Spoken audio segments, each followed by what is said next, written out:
Masters leader Ed Sneed putting for birdie, but in trouble.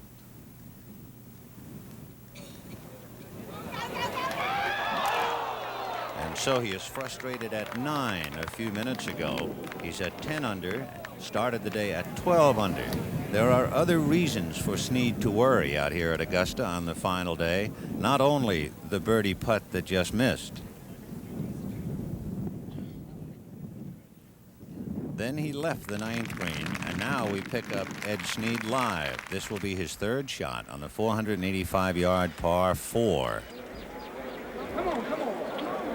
And he has left himself a testy putt to keep par and stay at 10 under. And on his heels, the name Jack Nicklaus. Nicklaus started the day at 4 under. He's at 6 under as he goes for an eagle at 13.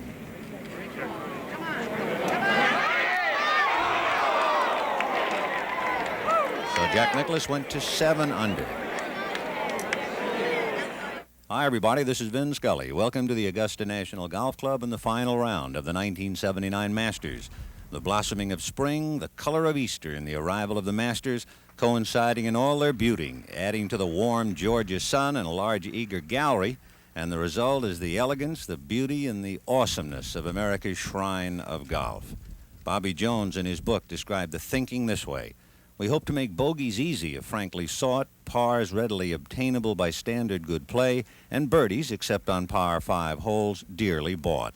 It's indeed the fruition of the dreams and aspirations of Bobby Jones and Clifford Roberts. Augusta National never looked lovelier. Ed Sneed began the day at 12 under, but he started off troubled with a bogey at 4, bogeyed again at 6 to go to 10 under. Tom Watson, meanwhile, started the day at 7 and came out with 2 birdies at 2 and 3 to go to 9, gave one of them back. So he is through 10 at 8 under, 2 back of Sneed. And suddenly, and it seems like almost always, the name Jack Nicklaus is being whispered and shouted throughout the Georgia pines. Nicklaus, just missing an eagle moments ago at 13, picked up his birdie to get to 7 under. The same Jack Nicklaus, who has not finished worse than 4th here in the Masters since 1971. So needless to say, he's a factor again.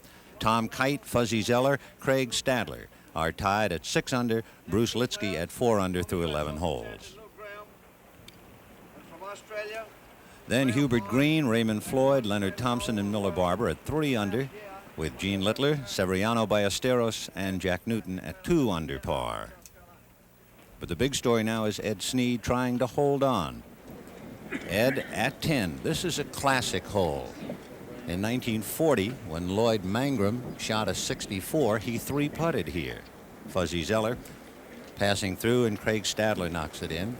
In 1954, Hogan Sneed playoff, Sam Sneed hold a 65-foot chip to go 1 stroke ahead. What complicates matters here, the shadows from the tall pines. It makes the green very slick and very treacherous. Ed Sneed needs this for par to stay at 10 under, 2 ahead of Tom Watson, 3 ahead of Jack Nicklaus. Might roll slightly to his left.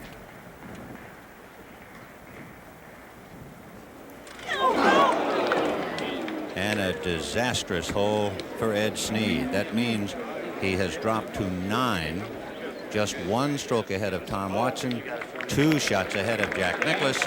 And so as we go to the final round of the 1979 Masters, roll the drums and a blare of bugles, we have a masterpiece. And to tell you the story, here are the men on their towers. I'm Pat Summerall. I'll be covering the action at 11, a 445-yard par 4 with water on the left-hand front of the green.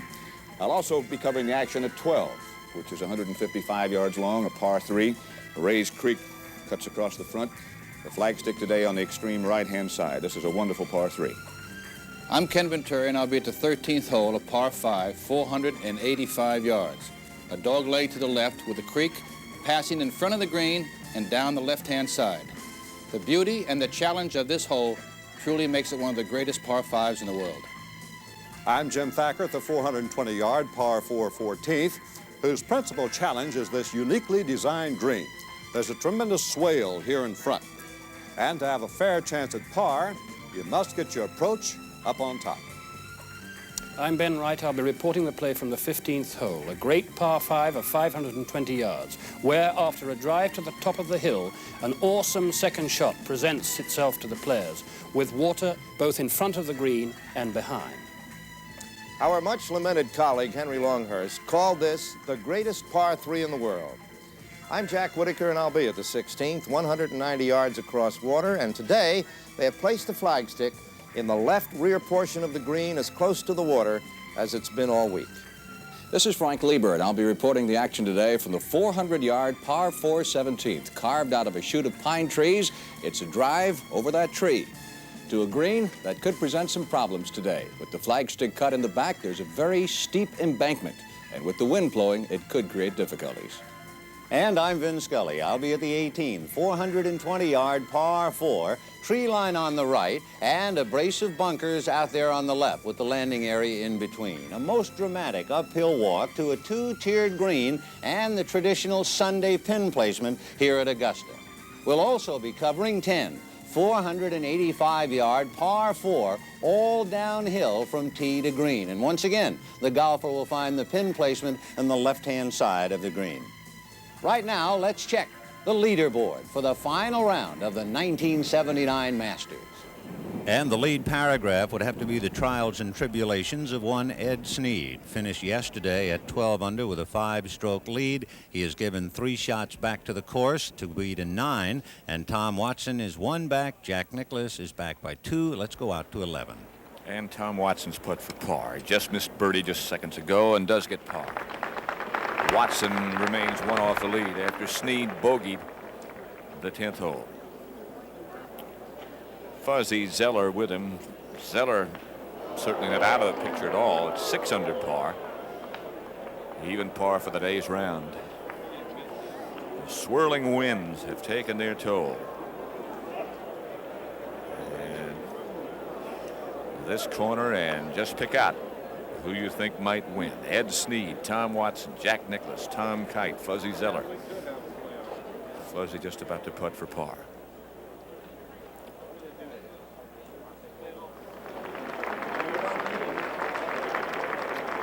And so the next to the last group of the day come over to the 12th tee, and by no means has 12 been any vacation today. The leaderboard. And this year's Masters, Ed Sneed ahead of Watson by just 1, Nicklaus by just 2. Just a few moments ago, second shot of Jack Nicklaus. He hooked his drive behind the 2 pine trees that punish such a shot, and had no chance whatsoever of going for the green as we go to the 11th. And you look back at Ed Sneed, the leader, who began today's play at -12, has dropped back to -9, and he must be having thoughts about not necessarily a conservative style of play, but a cautious one certainly, and he is still looking. And in a championship of this magnitude, Ken Venturi, what must be going through his mind?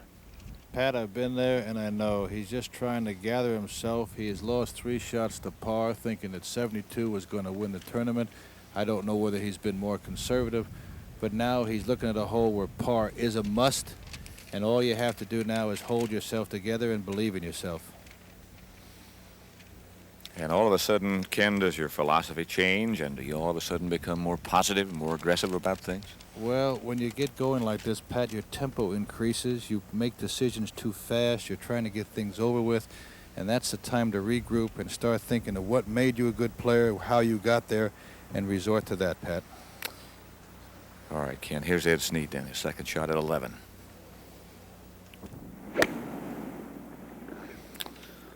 Ooh, that's going to have to hurry. Safely over the water, down on the front portion of this green. And in the meantime, back on the tee at 12, the closest to Ed Sneed is Tom Watson. He has a 7-iron. And almost everybody so far, with the winds as they are here in this corner, has been long. Get down. Come on, back. Hit into the back bank, but bounced back down on the edge of the putting surface. He could have stuck up in at Pine Straw. That's a good break. Let's go to 15. Over here, Jack Nicklaus about to play his third shot, and this hole today, with the wind in the players' faces, has become anything but a birdie hole. Only one player of the 29 who have been through here so far, Tom Weiskopf, has gone for the green and made it over the water. There are only 3 birdies. Weiskopf was one of them. Nicklaus 7 under, just 2 behind. Third shot, 15th.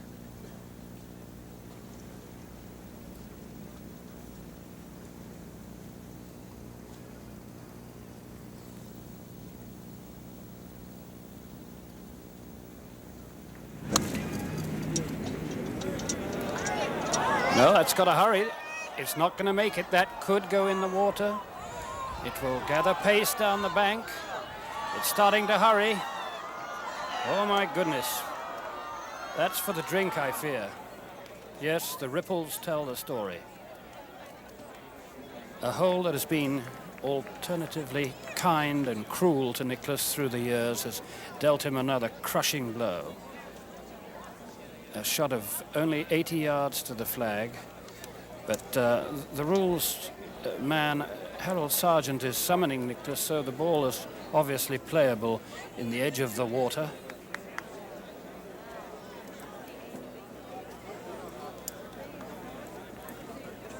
Just a year ago, Crenshaw was in much the same position and played a remarkable shot here, but I think it's going to be a sock and shoe off situation if Nicklaus is going to play this. A wry smile on his face as he acknowledges the ovation. The wind really got hold of that one. It was almost traveling back towards Nicklaus at the finish. It is incredible that of the 29 players who have been through here before this twosome, that no fewer than 14 have missed the green with their third shots from less than 100 yards, which gives you some idea how difficult that third shot is off a downhill lie to a plateau green with the wind in your face.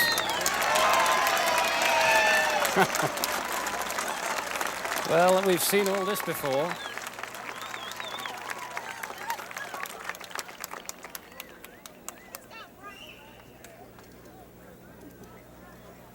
Center stage. Mr. Nicklaus dons his motley gear.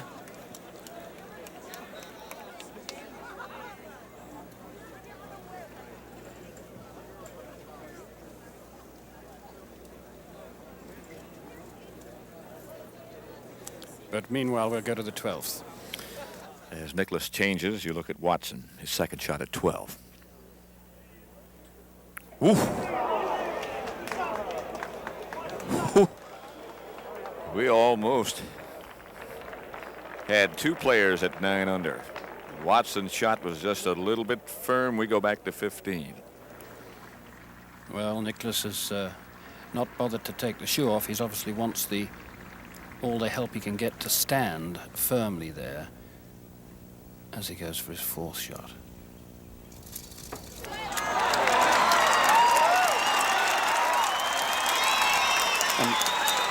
Incredible, and now an outside chance of a par to keep him just 2 strokes behind the leader, Ed Sneed.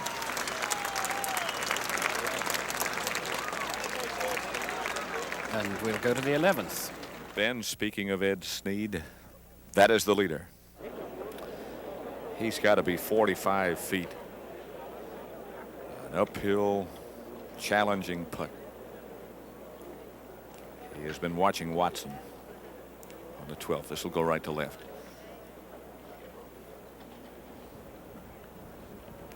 Won't take too long.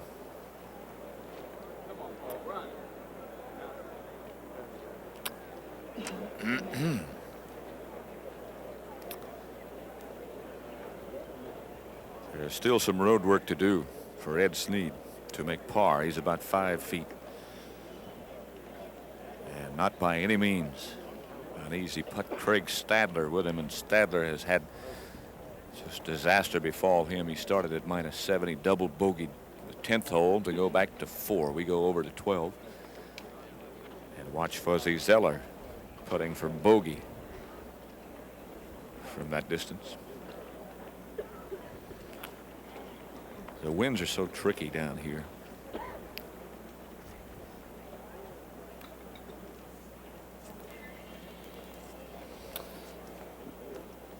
Zeller drops back to -5, 4 behind the leader Ed Sneed, but that may not last. Watson. Stadler made a bogey, by the way, at 11 to drop back to 3 under. Here is Watson for par at 12. And still just 1 behind Sneed. And over at 11, the leader in the meantime has that 5-foot putt left to make par. Remember, he just bogeyed the 10th hole. If he misses, we have a tie. And don't forget what's happening to Nicklaus at 15. That'll go right to left.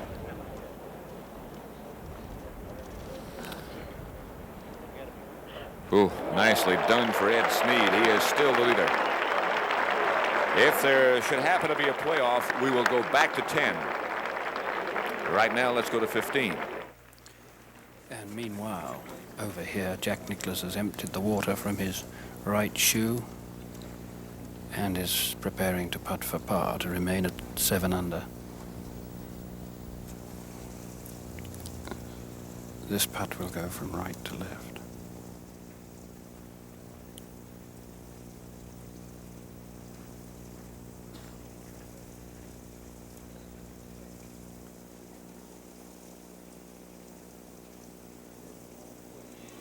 What a great putt.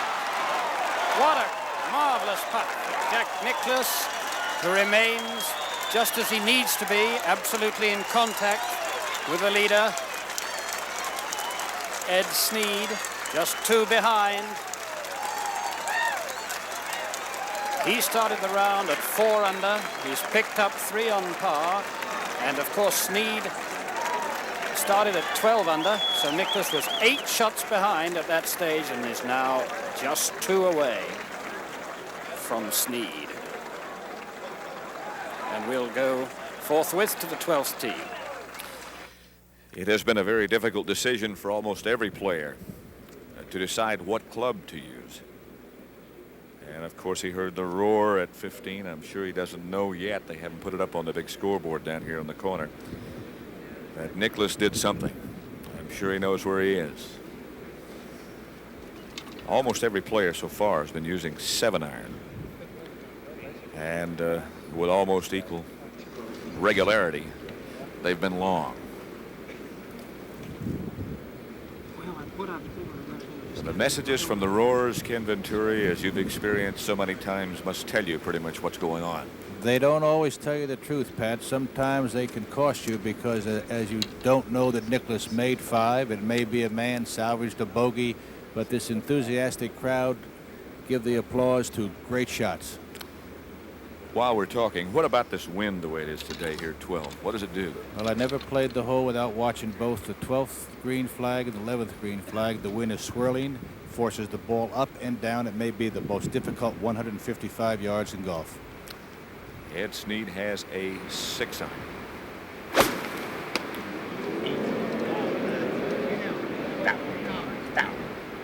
Back bunker. And trouble from there. Over to 16. How about the wind here, Kenny? Well, not as severe as 12, Jack, and the pin, I think, is in a very generous spot for a man that can play the ball from right to left. It certainly is. They've been getting closer to this pin today, the flagstick, than they have all the other 3 positions earlier in the week. But Jack has a bit of indecision. I was going to say that's probably the loudest par we've ever heard down here, the one he just made at 15. Well, he had to play it no matter what the cost was. He had to make 5 some way, and what a brilliant 5 it was.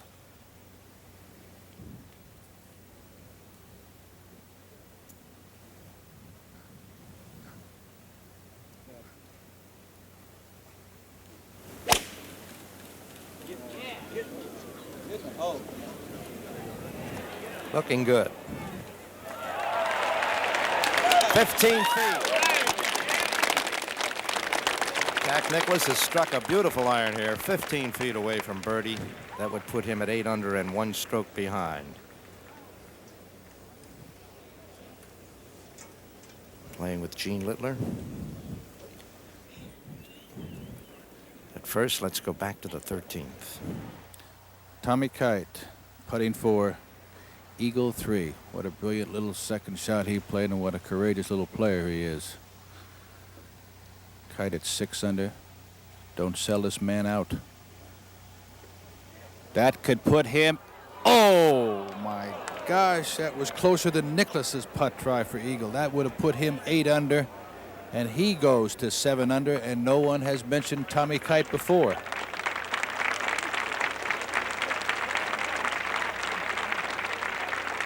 So,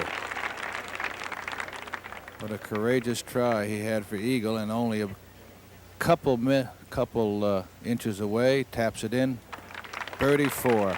So Tommy Kite goes to 7 under par, but Ed Sneed is 9 under, only 1 shot ahead of Tommy Watson.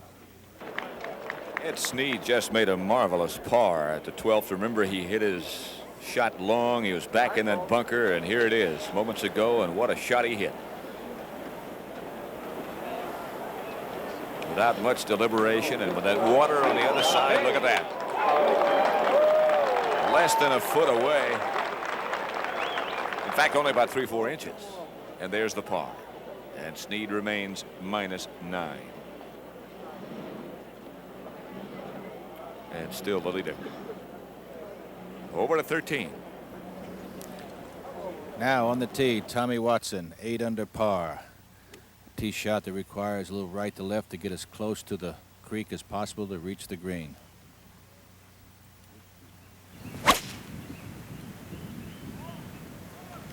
Get out. And from saying get down, I'd have to believe it going right on him, and hits into the Gary, comes down into the little bit into the rough, but I don't believe he has a chance to reach the green in 2 from there.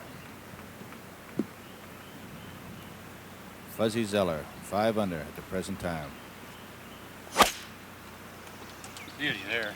And he likes that. You can hear that. And that it is, around the corner and leaving himself somewhere in the vicinity of 200 yards to the green. What a beautiful sight that is, walking down there. So the key hole's coming up. What a key par that Ed Sneed made at 12. And we'll go back to 12 with that. Craig Stadler, who has played so well throughout this championship but has seen so much difficulty today, putting there for his par. And the way things are going for him at the moment, the finish will not be pleasant. He'll have that putt left for bogey 4 to slip back to -3.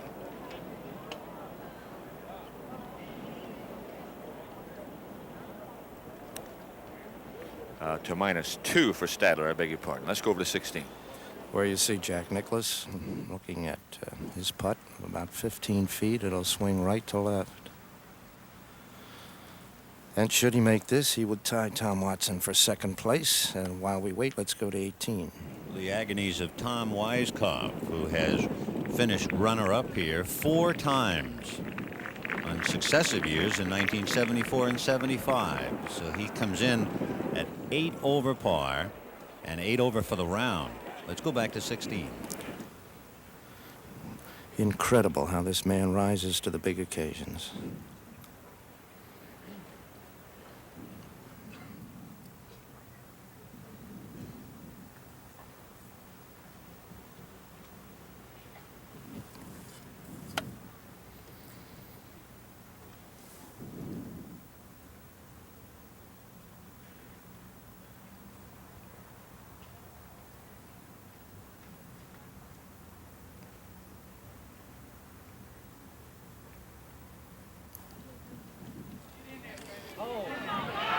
Yes, sir.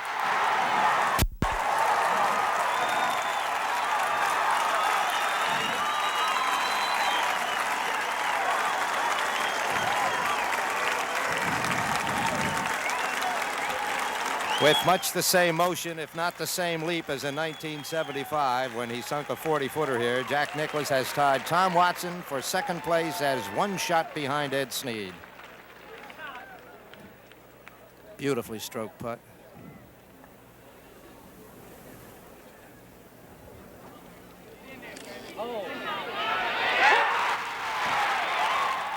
Four under on the day, 8 under on the tournament. Gene Littler now finishing out for par, which he does. And the saying that the Masters begins Sunday afternoon was never more true than in this 1979 edition. Ed Sneed now being pursued by the king and the heir apparent. Let's go to 17. Jack Nicklaus parading through the trees to the 17th tee. And getting a warm round of applause while Ed Sneed certainly can hear what's going on, even if he doesn't know exactly what it means at this point. He knows somebody's coming on strong, and a good guess, obviously, would be Nicklaus in quest of his 6th green jacket. Iseo Aoki on the 17th green, finishing with a bogey. The delegate from Japan is at 5 over par for the tournament, playing with Lee Trevino to 13. Tommy Watson definitely laying up with his second shot. Ideal position is to get as much left as you possibly can, but he leaves it way right on top of the hill, downhill lie. Let's go back to 17. Nicklaus preparing to hit his tee shot. 400-yard par 4. That tree in the upper left-hand corner of your screen, really no problem for most of the pros. I can clear that with ease. He's birdied this hole once in 3 days.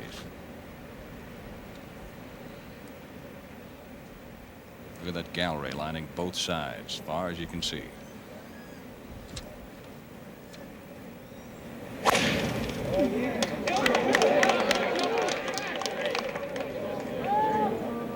Gallery seems to like it, but Jack won't. He pushed it. He'll be behind a series of mounds down the right side. May have a little difficulty, but the pin placement not the toughest we've seen here at 17. Gene Littler started the day 2 under. He's still there.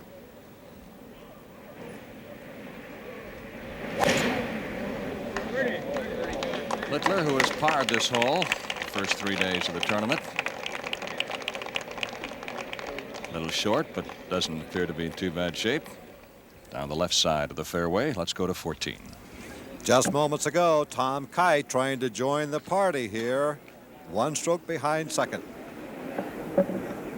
Wind right is back. A very difficult shot today. Trying to avoid that deep swale, and Kite's at a very fine shot. He's on the green. He'll have a putt at a birdie, where he has had birdies the last 2 days. And if he gets one today, then put Tom Kite's name on that list with Nicklaus and Watson.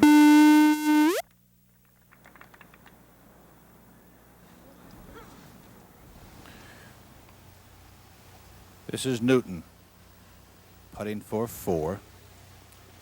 Both were laid up on their second shot. And that has to travel some more and come down and leave it on the high side. So Newton will have that short putt to make 5, but remain at 2 under, 3 over for today's round. So Eddie Sneed with 9 under after starting the day at 12 under. Nicklaus with that fine birdie at 16 to go 8 under. Watson still has 13 to play, 8 under. And Tommy Kite very much in the race. And there's a look at Eddie Sneed. Bruce Lietzke for par. He makes his par, stays at 4 under. Let's go to 17. Where Jack Nicklaus is striding up the fairway. Nicklaus, 8 shots behind at the start of the day, has come within 1 stroke now, making up all 8 on the leader, Ed Sneed. He's in a little bit of trouble here, not severe trouble, but some trouble as his ball is on the far right-hand side. To 13. Fuzzy Zeller going for the green, about 200 yards. Carries his hands low, bring it in probably right to left. And that he does. Right to left it comes, turning more than he likes, but he'll be right in the center of the green. Excellent shot. 30, 35 feet to the left of the hole, hole high. And now back on the tee, the leader, Eddie Sneed. You would almost have to say that somewhere between here and 16T, he must capture 1 or 2 birdies.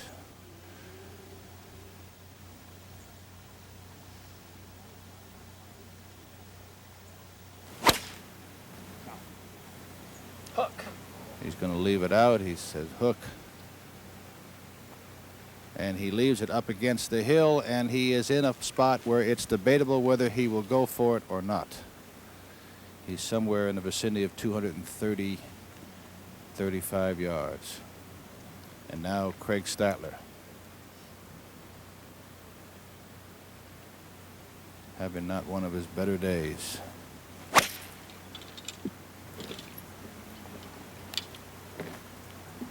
No noise. And a fine drive around the corner. Let's go to 14 quickly. Tom Kite for birdie. It would tie him for second place. Well, the only man in this field that's birdied this hole 2 days in a row will not make it 3. Should have his par to remain at 7 under, 2 back of the lead. Back to 13. Tommy Watson with his pitch shot. Downhill, very little green to work with. Nipped it very well, but it will be just slightly past the hole. Checks up very well. 15, 18 feet behind the hole, and still an excellent chance at making birdie. So this hole, without a doubt, one of the most beautiful, most exacting, most challenging par 5s in the world.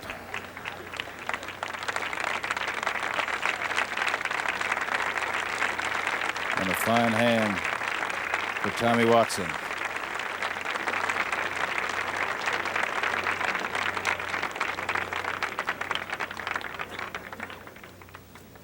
Let's go to 17 now.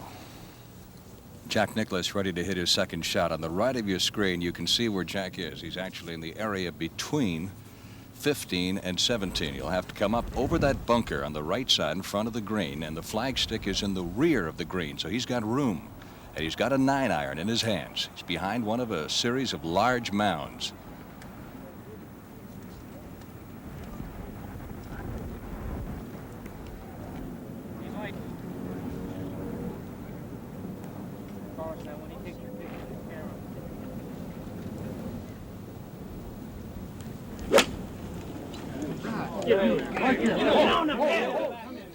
Looks good. A little long and down the embankment that we told you about a little bit earlier, and almost beneath our television tower. We mentioned there's a very severe embankment in back of the green at 17. It looked right on line, but he came a little bit hot, and it skidded over the putting surface down the embankment. He's got about 20 yards back to the flagstick. Let's go to 13. Fuzzy Zeller looking over his putt for eagle. A little better than 30, 35 feet. 2 putts have just been excellent here from almost the same position. Jack Nicklaus and Tom Kite missed it just on the top edge. And now Zeller for eagle. Zeller is 5 under, started the day at 6 under, but eagle put him 7 under, and he could be well back into the fight for first place. It's amazing how each year and each tournament here that the back 9 is where it's all won on Sunday afternoon.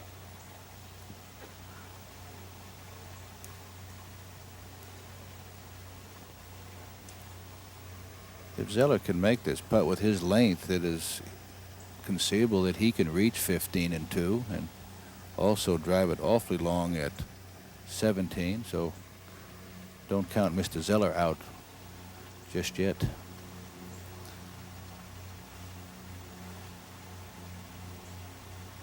Has it got enough? Has it got enough? It was right on the track and loses its speed, and a little short and a little on the low side. So he'll be less than a foot for his birdie, but let's go to 17. Nicklaus walking down the embankment in back of the 17th green and looking over his predicament. He's got a good 20, 25 yards. He'll have to come up the hill, and then the pin is cut just 18 feet in front of the back edge. So he'll have to stop it rather quickly once he gets it on the putting surface. Jack birdied this hole on Friday, parred it on Thursday and Saturday. 4 under par today, 8 under for the tournament, 1 shot off the lead to 13. Watson for birdie, and I think will dictate whether Ed Sneed goes for the green or not, whether Watson makes his putt to go 9 under or not. And he'll leave it to the right and past, and still slipping some.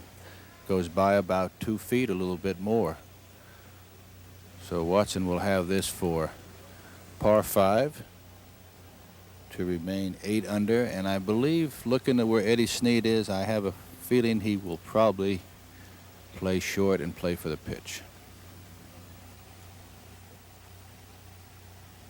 So Tommy Watson for par to stay 8 under par through 13 holes with 5 holes to play.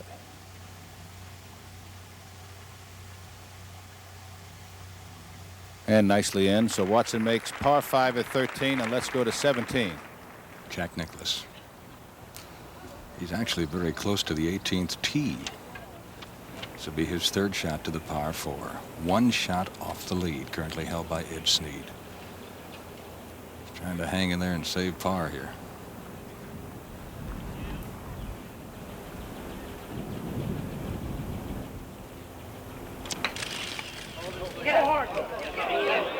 Not bad. From that position, you'd have to say not bad, but he's still got a testy 10 to 12 feet coming back for his 4.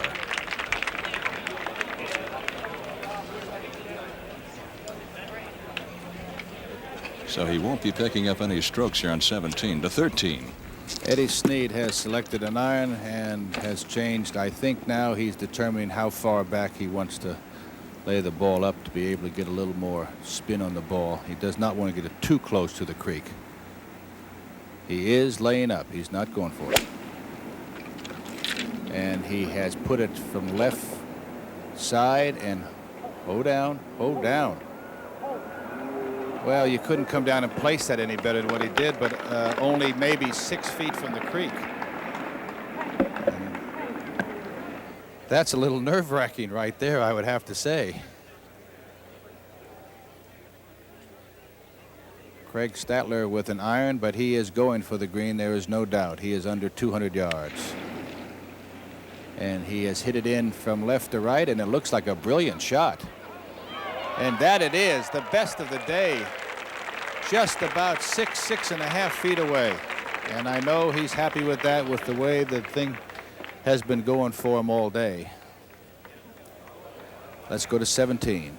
Or Jack Nicklaus studying a putt about 12 feet, I'd say. This is for his 4. This would keep him 8 under par for the tournament. Just 1 shot off the lead with 1 hole left to play in the 1979 Masters. Wind has really been kicking up here on 17 this afternoon, but it's been at the players' back for the most part. So it's helped them. The hole really hasn't played that tough today. Although for the tournament, it's played perhaps tougher than it has in years, playing well over par for the first 3 days.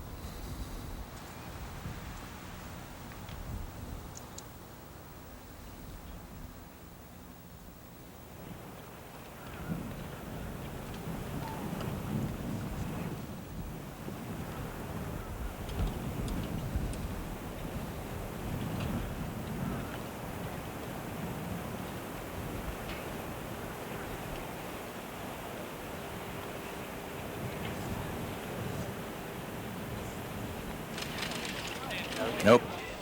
Had marvelous birdie a moment ago at 16, negated by what will be a bogey at 17, which would drop Nicklaus back to 7 under for the tournament, and 2 shots off the lead. Playing with Gene Littler, who has a short putt left for his par. So Jack's got to be awful disappointed. Really been on a roller coaster ride here for the last 3 holes. That scrambling par on 15, the great birdie on 16, and now a disappointing bogey on 17. Littler 2 under for the day and 2 under for the tournament. Had a fine Masters. And he stays there, and we go to 18. Lee Trevino concluding his 8th Masters with this birdie effort. So Lee will finish with a par and conclude the tournament at 1 under. Back to 17. 18 inches for bogey.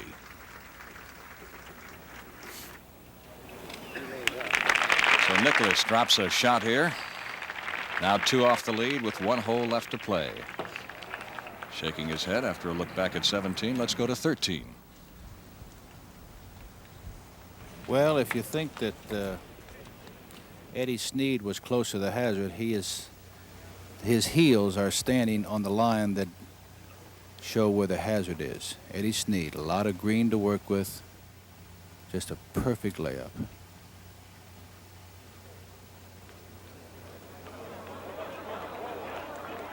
Well, I will tell you that it's just short of absolutely perfect.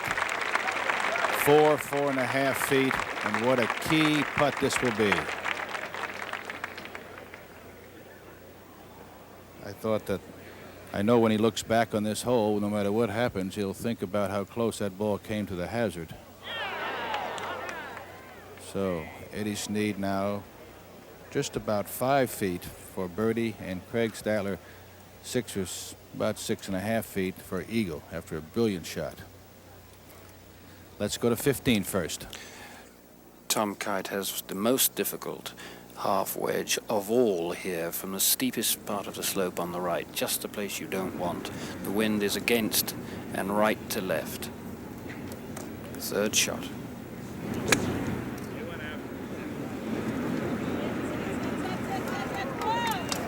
And very nicely executed, but only an outside chance of a birdie. Back to the 13th. Craig Stadler now for eagle. Craig is only 2 under after starting 7 under, so he's 5 over for today's round.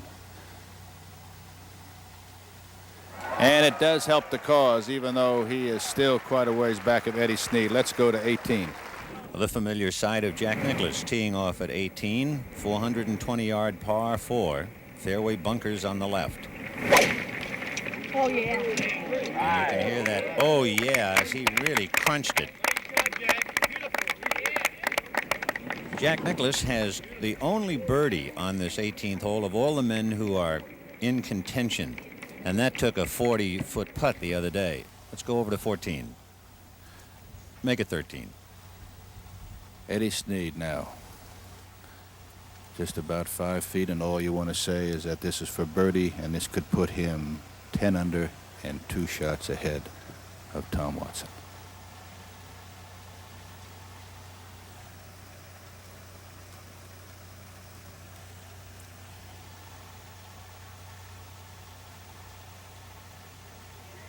Oh, key birdie.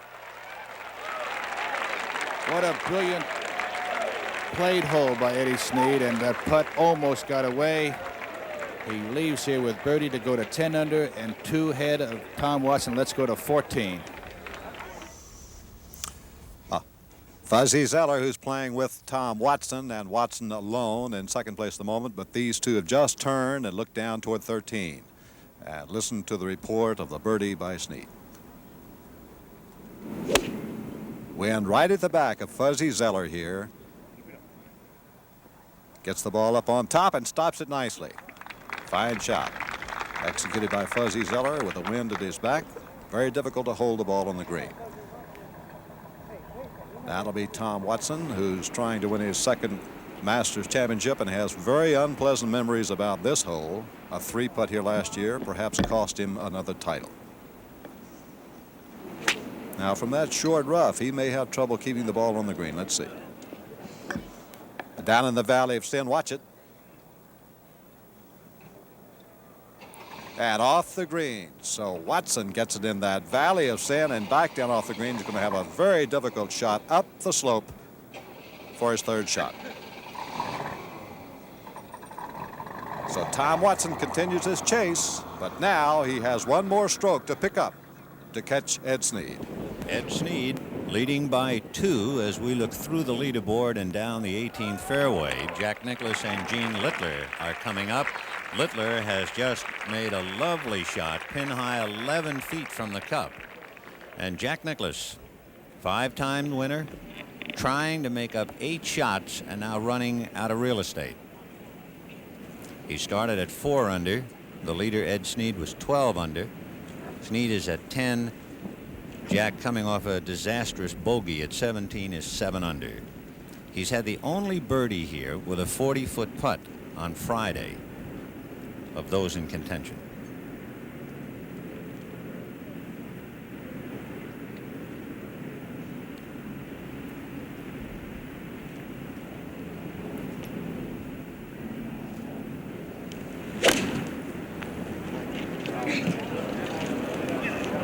And he's a little bit long. Now let's see if it rolls back. He's high and right. Let's go to 14. The man who battled Nicklaus in that memorable British Open at Turnberry, that was his last major win, Tom Watson. 2 behind the leader. This will be for birdie, but a tough uphill try. Oh, and a tough chance he's left to hold his par even here at the 14th, a nightmarish hole. And now moments ago back on the tee, the wind playing tricks here at 14. This is Ed Sneed, the leader. 420-yard, needing a draw. It's going to the right. Didn't get it.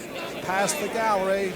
Ed Sneed, the leader. Look at that. Way back in trouble into the tall pines. And Sneed is going to have a most difficult time here at the 14th with his second shot that'll be coming up. All right, back to the green live now as Ed Sneed ponders his problems. So does Fuzzy Zeller. This will be for birdie, but quickly to 18. And the applause for Jack Nicklaus and Gene Littler as they come to the 18th green. Back to 14. Fuzzy Zeller in his first Masters attempt. And his dreams beginning to fade now as that try for birdie left him about a 3-footer for par. He's 6 under and 4 behind the leader, Ed Sneed. Now there's Sneed way back in the pines, and you get some idea of the shot he's facing. He's about 170 yards amidst the tall pine trees. Most difficult try here. Even under good conditions in the middle of the fairway, it's tough to get the ball on the green. Tom Watson looking over what's a very crucial par putt for him. Tom Kite got his par at 15, remains 7 under. Tie with Nicklaus for third.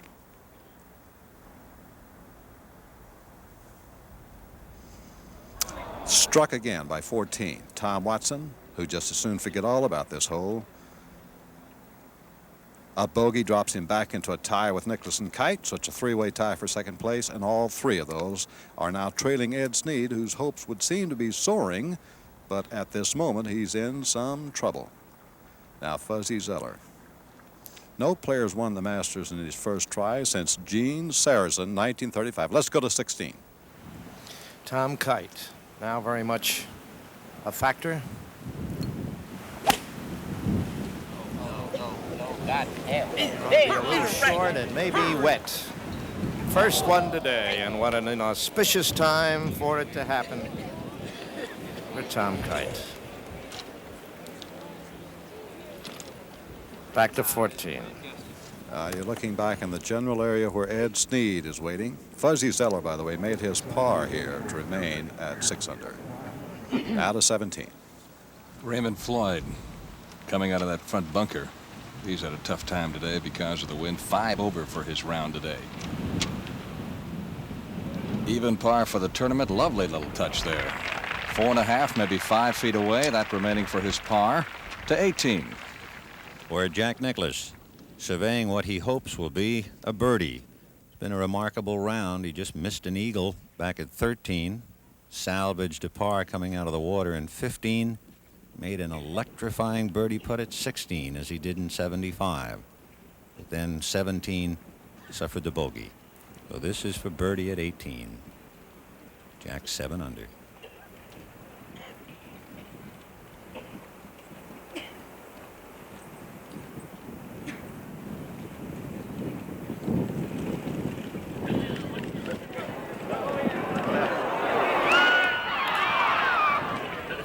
So near and yet so far for Jack Nicklaus.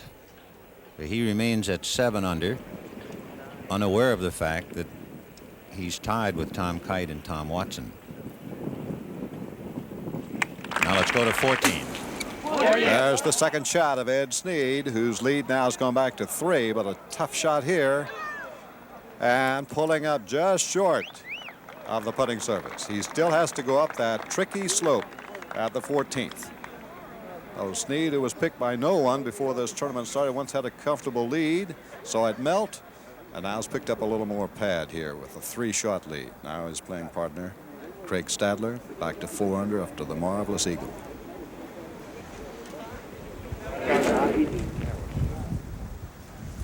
Had a fine tee shot. Well short of the green coming down the slope. And Stadler is going to have a tough 3rd shot. But Ed Sneed, with a 3-shot lead now, is just in front of the green here at 14 with an uphill chip and perhaps drawing closer to a Masters Championship as frustration continues to grip Craig Stadler. Over to 15.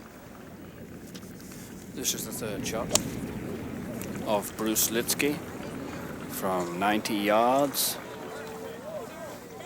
and may pull back almost off the green. We go to 17. Raymond Floyd, short putt here for his par, a little more than 4 feet or so. Should keep him at even for the tournament. Man who holds the tournament record along with Jack Nicklaus, 271 for 72 holes. He's been playing very well lately. Fine scrambling par for Raymond Floyd. So he goes to the 18th tee, even for the tournament. And let's go to 18. Bill Cratchit's 2nd shot, playing with Seve Ballesteros. Cratchit coming to 18 at even par, started the day at 4 under, so the winds have gotten him today.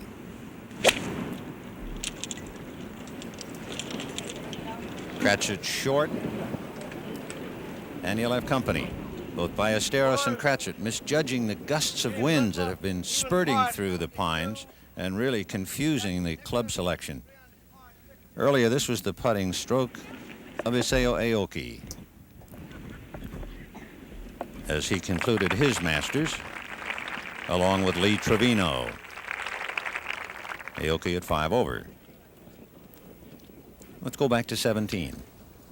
Lanny Watkins. Right side of the fairway, 2nd shot to the par 4. He's 3 under. So he's had him a pretty good Masters. Just on the front of the putting surface, he'll have a 25-foot putt from there for a birdie. Playing with Leonard Thompson, also 3 under for the tournament. He's lost a couple of shots today.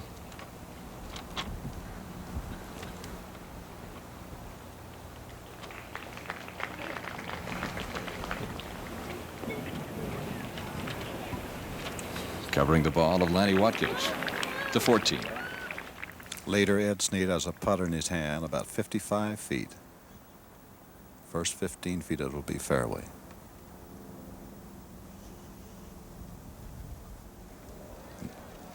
Down the slope, and he has left character builder here about 8 or 10 feet for his par. So Ed Sneed, 3-stroke lead, but in trouble now to 15. That is the birdie putt of Bruce Lietzke on its way. He's 3 under par and will remain that way through this, the 15th hole. At best.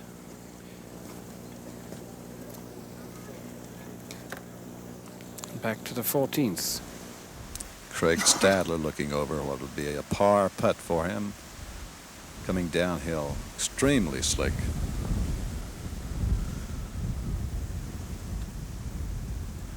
Now report that Tom Kite, who hit the water at 16, wound up with a double bogey 5 there. That's put him out of the chase at the moment, back to 5 under, 5 behind Snead. Now Stadler for par. Big swing to the left. Doesn't have an easy one left for his bogey.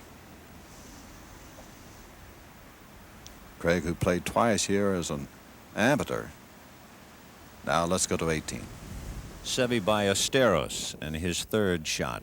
He started at 3 under, 1 over for the round, 2 under for the tourney.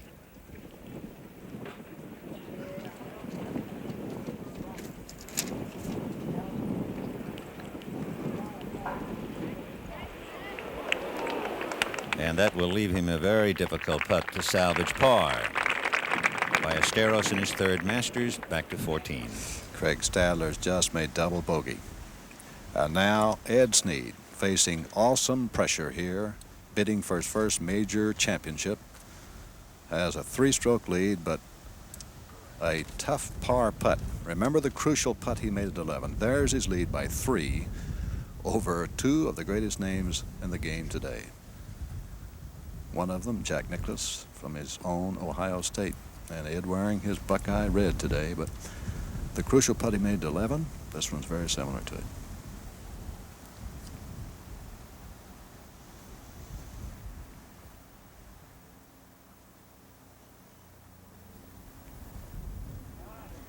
Oh, yes, it could be the one that put Ed Sneed over. It protects his lead of 3 strokes, now with just 4 holes to go here in the 1979 Masters. A great par for Ed Sneed, who was buried deep in the pines off the tee, now to 18. Seve Ballesteros, difficult downhill putt for par. He's at 2 under.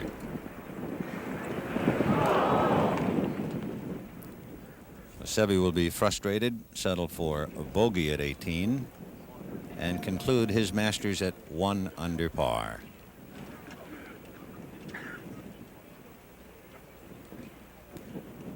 And with that, they'll go back out to 15. Going for it. He'll have to move it from right to left. Tom Watson, he's doing just that. And that looks absolutely excellent. That's a brilliant shot. What a magnificent stroke by Tom Watson.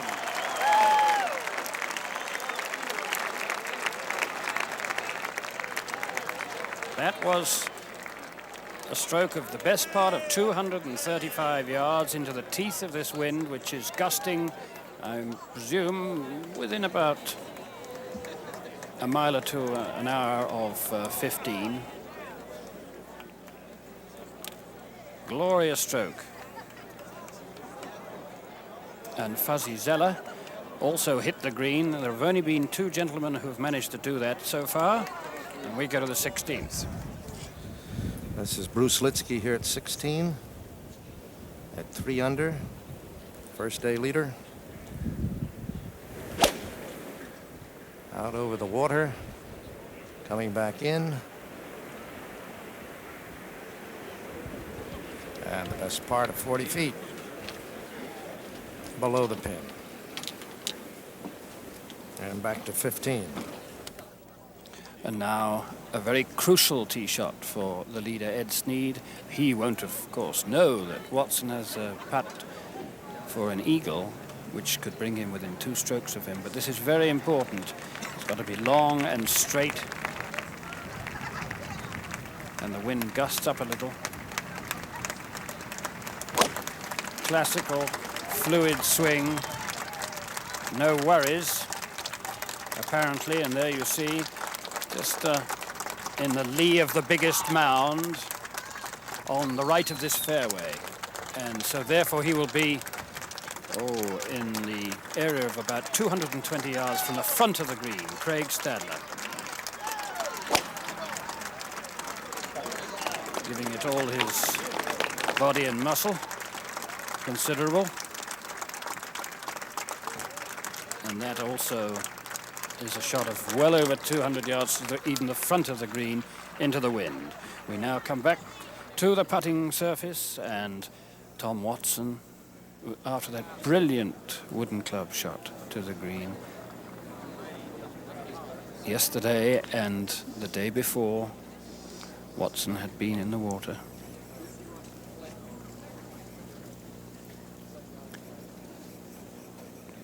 And we go to the 18th. A few moments ago, Raymond Floyd, 1976 champion, his second shot. Raymond at even par and a little dissatisfied. But it's wide but almost pin high until it begins to roll down a little. Raymond is concluding his 15th Masters. Let's go back to 15. Well, Fuzzy Zeller has an uphill putt. And it's the best part of 80 feet. We'll go to the 17th. That's the second shot of Tom Kite, Crestfallen Tom Kite trying to recuperate after that disastrous double bogey. And he's within 12, perhaps 13 feet of a birdie in one of those shots back here on the par 4 17th. Kite now at 5 under par for the tournament to 15. Well, Zeller taking a great deal of care over this putt, which is for an eagle, which could put him 8 under par. But I think he'd be very happy to get up there close for a safe birdie and go away 7 under. Uphill with just a slight swing to the left.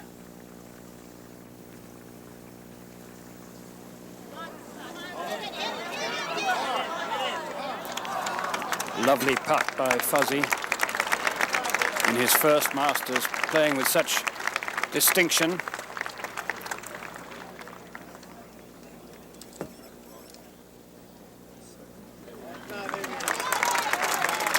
And certain, I think, to, barring a rush of blood, to be the best ever first-time performer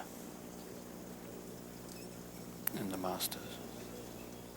Now Tom Watson, what an important putt across this dappled green as the shadows lengthen. Down and across the slope with right to left break. This then for 9 under par, and to get within 1 shot of Sneed, who's watching anxiously at the top of the hill, peering into the sun. And this could strike fear into his heart.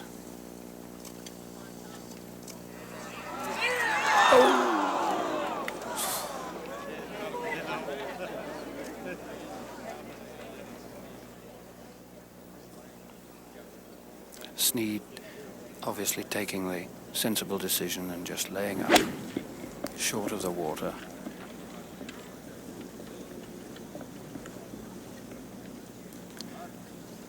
Considerably heartened to hear no roar from the crowd for the eagle that got away. Birdie for Watson puts him within 2 of the lead at 8 under par, and in outright possession of second place once again. What a tremendous battle is taking place here, with Sneed once again in command, 2 ahead of his nearest rival. Fuzzy Zeller and Tom Watson on the tee here at the 16th. Fuzzy at 7 under.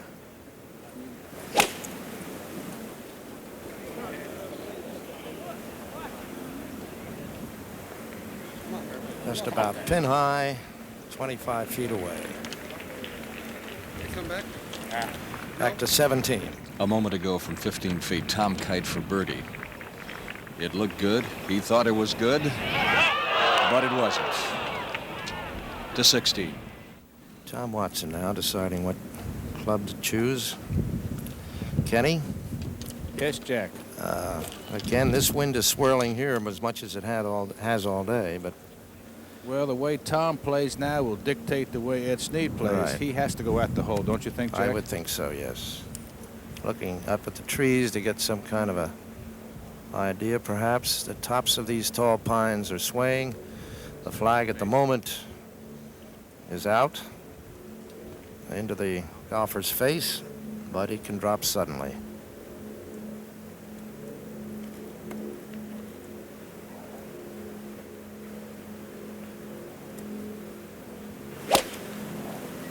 Starts it out right.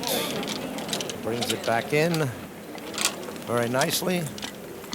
And he's under the hole 20 feet. Almost the identical putt that Jack Nicklaus had just about a quarter of an hour ago. Let's go back to the 15th.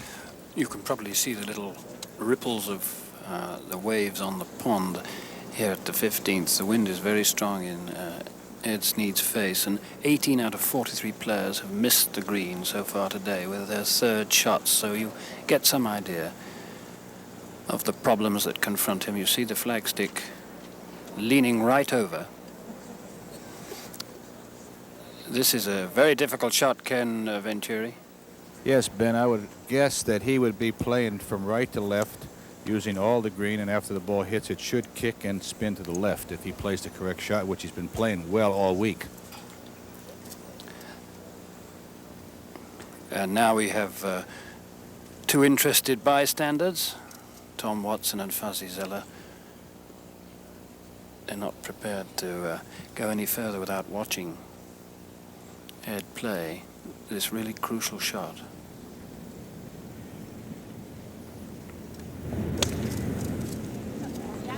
That's a beautiful shot. Just a beautiful shot. Well, his composure, his classical swing, everything is redolent of the top class. A man of consummate wit.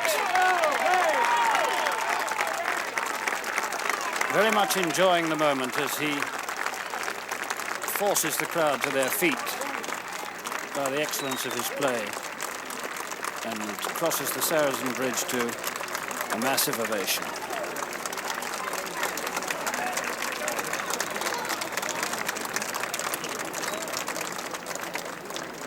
Just 6 feet away from a quite marvelous birdie here. And they say that the playing of the par fives at Augusta National is the key to this tournament, and Ed Sneed has played them conservatively but brilliantly with his wedge play to them all week.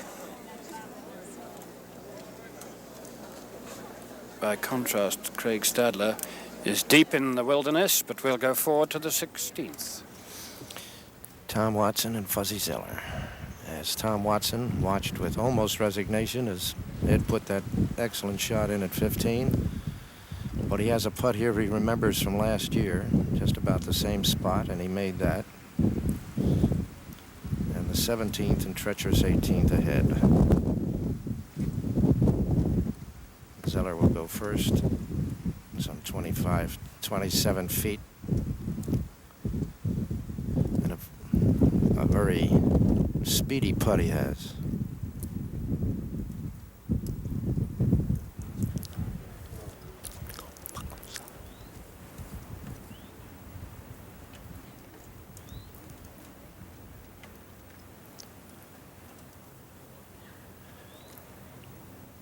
All of this being necessitated by these containers of pollen that drop from the pine trees.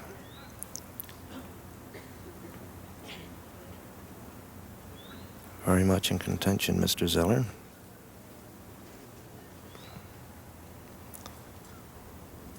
A very big swing right to left and a very fast putt.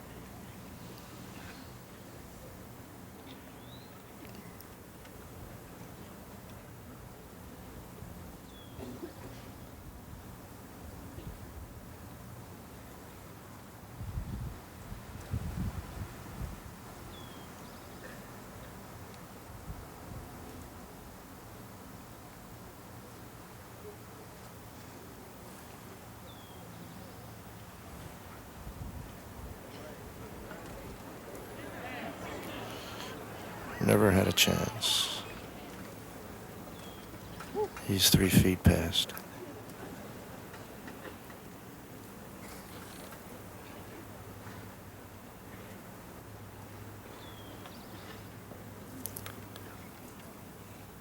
Now Watson's putt won't break quite as much, but it does swing right to left.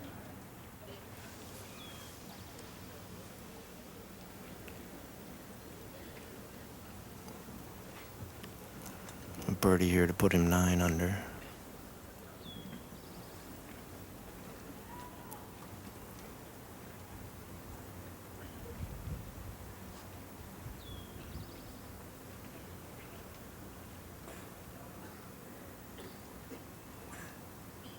Through sunshine and shadow.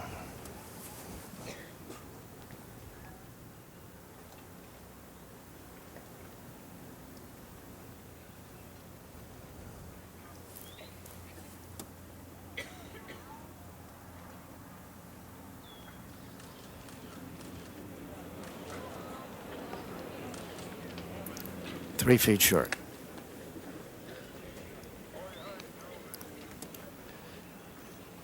hit with any of the boldness and dash that it usually marks Tom's putting.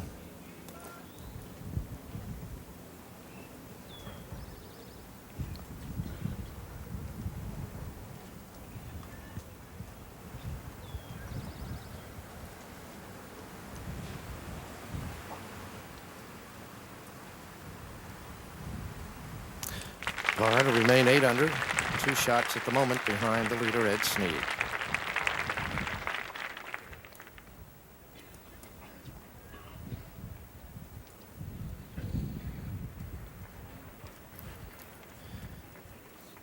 Three feet for Fuzzy to stay at 7 under.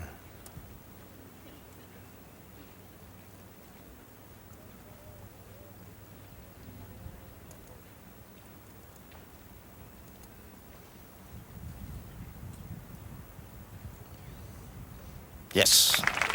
Nothing tentative about that as we go back to the 15th.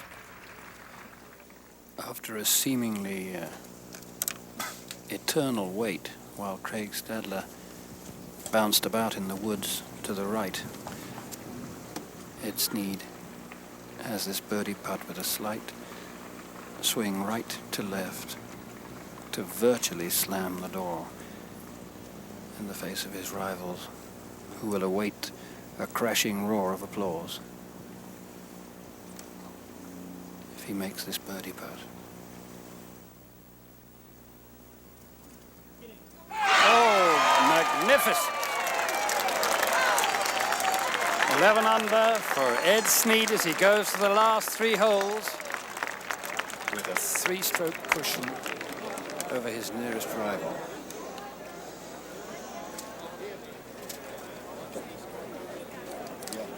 From the sublime to the rather unfortunate Craig Stadler, who started 7 under, has this putt to remain 2 under. Just a member of the supporting cast. We go to the 18th. Tom Kite, who was in the hunt, is now in the woods. He's at 5 under par. Second shot at 18.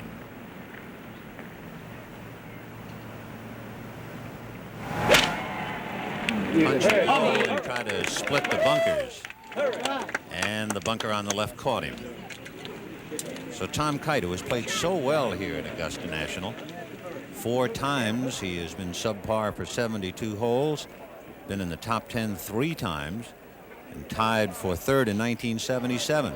Was right there, tied for 3rd for quite a while, only to take a double bogey at 16 and go to 5 under, and that's how he is coming in. Meanwhile, Ed Sneed at 11 under, coming up with that critical birdie putt at 15. Tom Watson at 8 under. Jack Nicklaus has concluded at 7. Let's go earlier to 17. Bruce Lietzke, the first round leader for birdie. And Lietzke gets a fine birdie here in the par 4 17th, and we go to 16. Well, as Ben Wright said a moment ago, it's how you play the par 5s here at Augusta. Ed has had a bit of trouble with the par 3s. He bogeyed the 2 on the front, 4 and 6. Made a magnificent par at 12 from the back bunker. So maybe the par 3s owe him 1 now. 11 under, a 3-shot lead at the moment. The leader, Ed Sneed.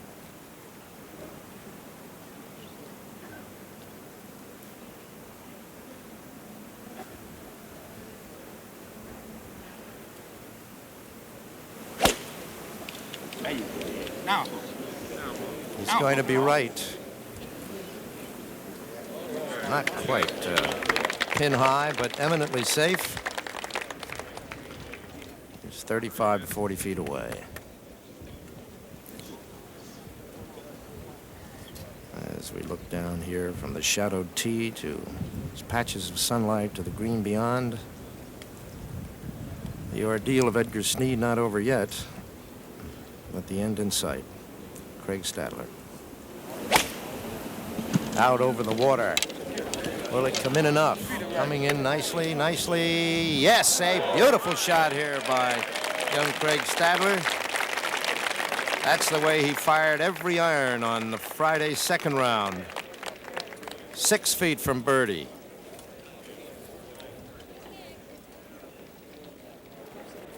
So the stage set here as we look at the leaderboard with Ed Sneed, 11 under, walking up here to the 16th green, 3 shots ahead of Tom Watson.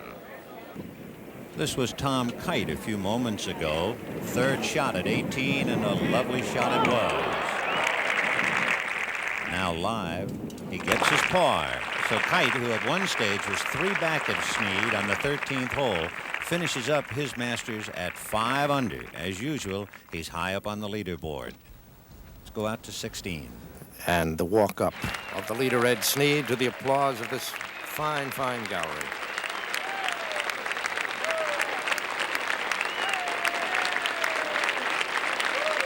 Let's go up to 17.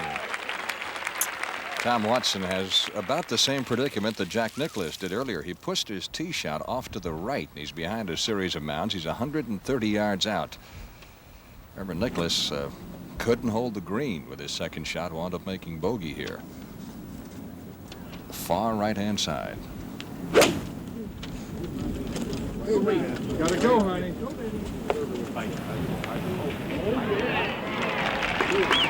Excellent shot. Within 12 feet of the cup, so he's got a shot at a birdie here.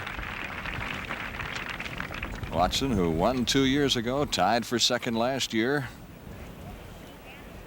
and is in the top 2 again. 71st hole of the 1979 Masters. Fuzzy Zeller's second shot. Also from the right side of the fairway. Also a fine shot. He's about the same distance away. 12 to 14 feet. Right of the flagstick. He has a chance for birdie. We go to 16. And our leader, 35 to 40 feet. It will swing right to left. 3 shots at the moment, but Watson looking very healthy up there at 17.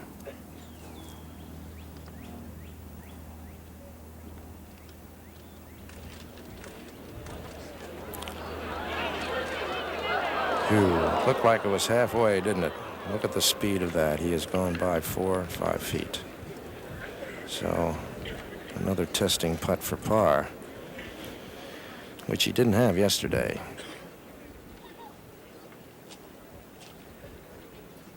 All his par putts yesterday were very short.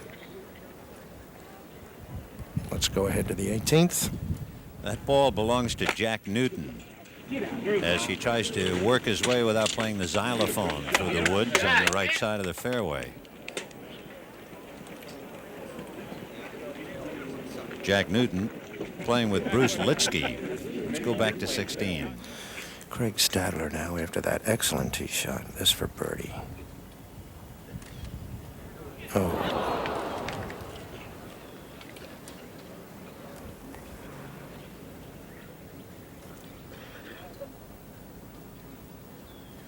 He's 5 over today, despite a marvelous eagle.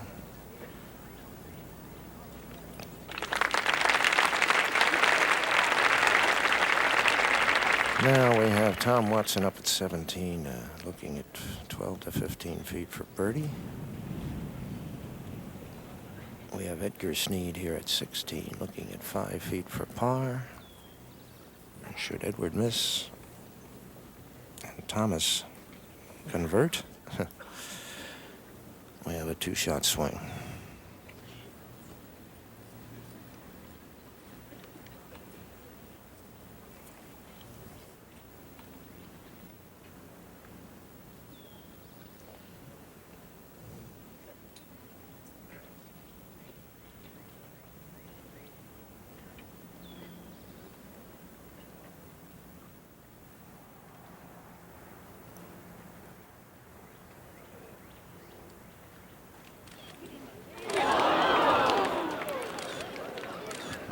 So the par 3s have really been sniping at Edgar Sneed all day. The third one, he has bogeyed. He drops now to 10. Moving off to the 17th tee. We're up ahead at the 17th green. Tom Watson looks at birdie that would pull him to within 1 shot. Let's go up there and Frank Lieber. No more than 12 feet. This hole, you might recall, very kind to Tom Watson 2 years ago when he made a 25-foot putt on Sunday, which pretty well wrapped up the Masters. This could put him within one shot of the lead for birdie. Golden opportunity. Goes by the boards. He'll have 2 feet coming back. A little more than that, perhaps, for his 4. Fuzzy Zeller playing with him. Just made a birdie putt, which we'll show you in a moment. That moved him into a tie for second place with Watson.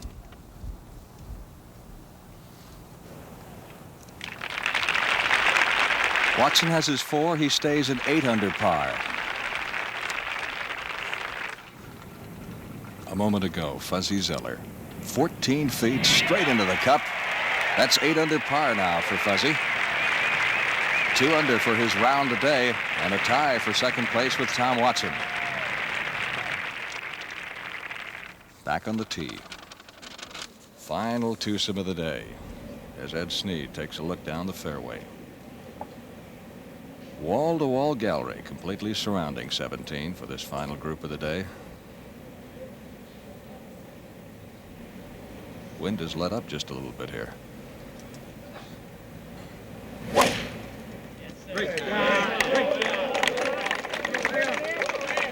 Everyone seems to be satisfied, and well, they should be. That is an absolutely perfect tee shot to 18. On the tee at 18, a little bit of lightning here. Bruce Lietzke on the green, and behind him coming up, Watson and Zeller.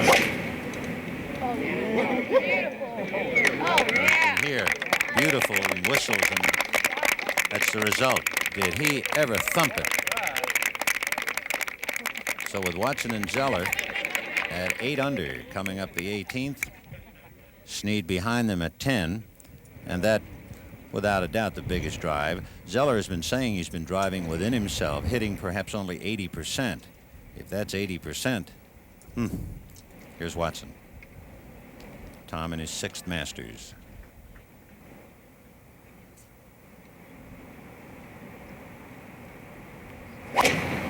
Trees. He cleared one part of it. You hear them say get through. It would not appear to be. You remember Watson bogeyed this hole last year in pursuit of Gary Player. He came down wide the left side, but this time he's deep in the woods. So Ed Sneed through 16 is the leader at 10 under par. Watson and Zeller playing 18, 2 shots back. So the story is yet to be completely written, although Ed Sneed remains in the headlines at 10 under. Tom Watson and Fuzzy Zeller are coming up 18, although we should clarify that. Zeller is coming up 18. Watson is going through the trees. Nicklaus has concluded at 7. Tom Kite at 5. Lietzke just missed a birdie putt, and we haven't seen many birdie efforts here throughout the entire tournament. Leonard Thompson at 3. Hubert Green, Gene Littler, Jack Newton, Craig Stadler at 2. This is Lietzke for par. And he'll finish at 4 under par. 2 over for the round. Let's go back out to 17. Ed Sneed, the thinking man's golfer, about 90 yards away. That's the shot that he has, up over that bunker to the back of the green.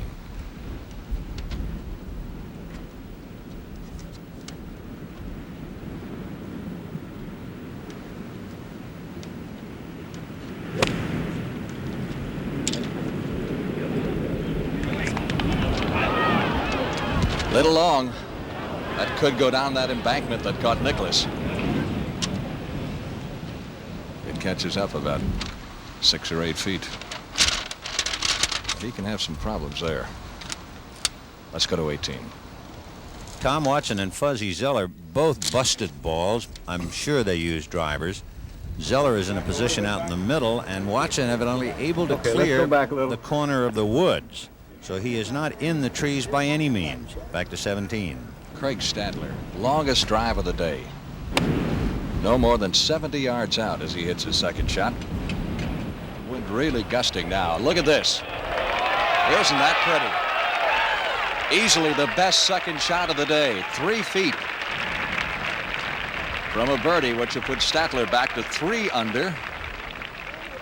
And salvage something from a disappointing day, which started with it being at 7 under par. This is his 3rd appearance in the Masters, his first as a pro. Back to 18. Where Fuzzy Zeller walked up and hit his ball as if he was double parked outside the clubhouse. And Tom Watson, meanwhile, having seen where his ball is going to do anything but. He's going to take all the time in the world and come all the way to the green and take a look at it. Zeller hit a ball that reminded us of Tom Weiskopf in '75 when he was in pursuit of Nicklaus. Fuzzy's the biggest drive of the tournament, and then Watson cleared the trees. And Tom, 1977 Masters champ, missed defending his crown last year when he bogeyed 18 in pursuit of Gary Player. Wants to make sure just what do I have there. The green in the traditional Sunday placement. The pin is about 12 feet from the left side. It is 21 feet behind that bunker on the left. And Tom wanted to make sure. Zeller's ball, he just walked by it, is on the right side. Fuzzy just walked up and took a shot at it, and he's at 8 under, along with Tom Watson. Ed Sneed is out at 17, leading by 2 at 10 under.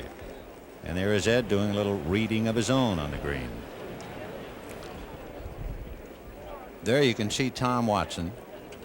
He had a monstrous drive to get up over the trees. The only man we've seen in 4 days wind out beyond the pines and the magnolias. We must also point out, too, the wind was at his back. It has been gusting here. Earlier, it became very treacherous. It was blowing across the 18th towards the 10th. So Tom Watson, with a couple of shots left in his 6th Masters. Let's go back to 17. Here's Snead about 40 feet away. He's got the putter. Got to put the brakes on that. Not bad. He's got 3 feet coming back. Bloodied and battered, but still in command by 2 shots here at the 71st hole. 2 over par on the front 9, on the back 9. He's had a couple of birdies and a couple of bogeys.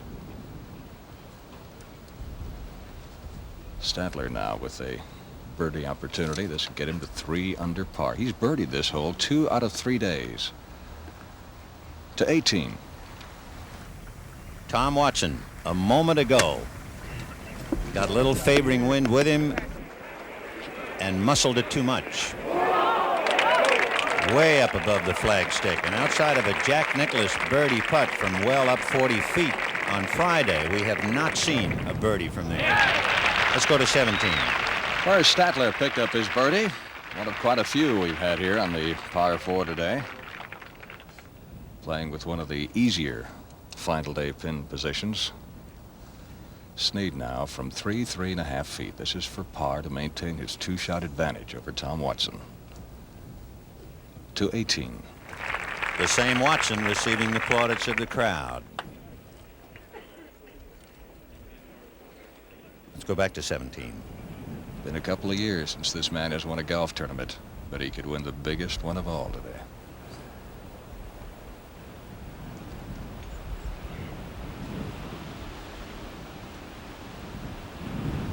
Putting across his shadow and makes bogey, and now he will have a 1-shot lead going to the final hole.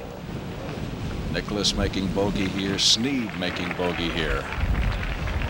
Watson missing a big opportunity for a birdie. So it will be a struggle to the end for Ed Snead as he walks across to the 18th tee along with the thousands in the gallery following him on this windy, sunshiny afternoon at the Augusta National Golf Club.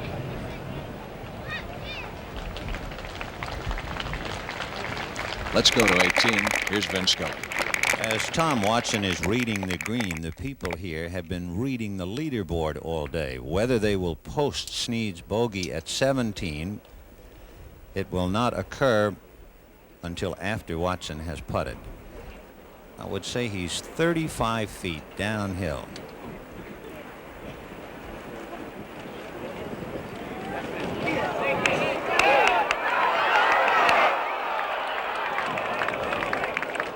It was just about an impossible putt, and he came that close to pulling it off.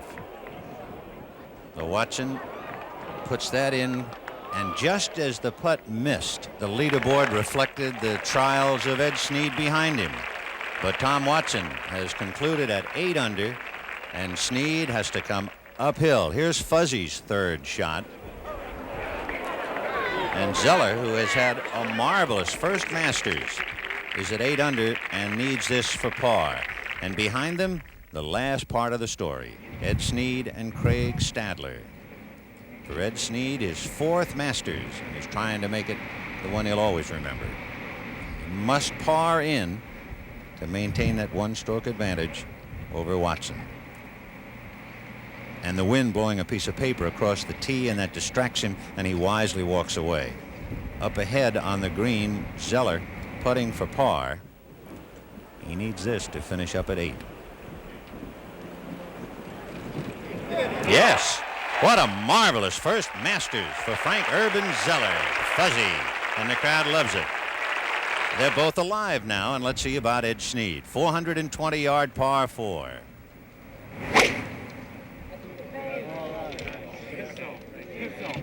Pretty sure he was using a 3-wood, and he's in perfect position, avoiding both bunkers. You remember he caught a bunker there yesterday, but not today. And so the plot has not only thickened, it has come to a boil. Ed Sneed has to get down at par to win the Masters by 1 stroke. This is the 18th, lined by a huge gallery, a fitting climax to the drama that is the Masters, not just of 1979, but is the Masters period. This is the 43rd, and once again it has come down to a man's test, his own courage on the line against the course itself.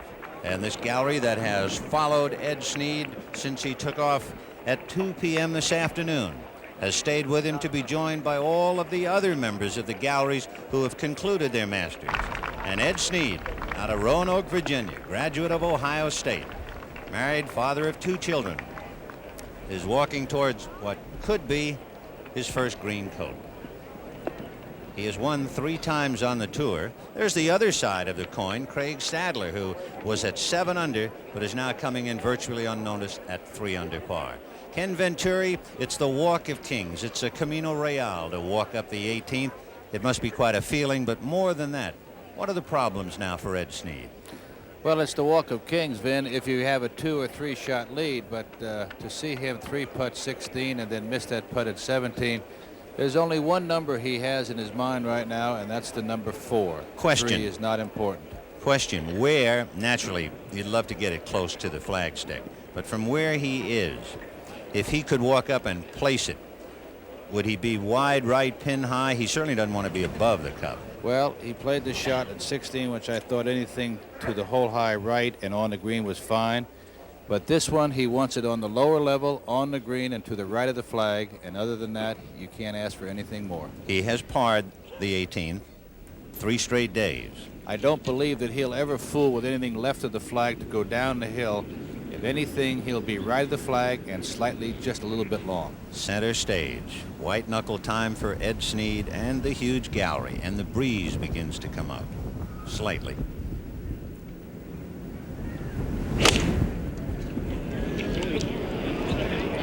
He might be short, and he might be bunker. He is right on the edge of the bunker. A fortuitous hop, I believe.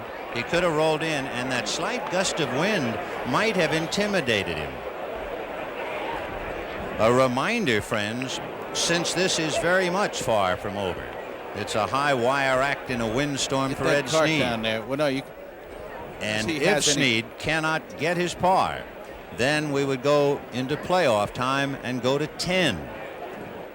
Craig Stadler has been reduced to an acolyte in this drama.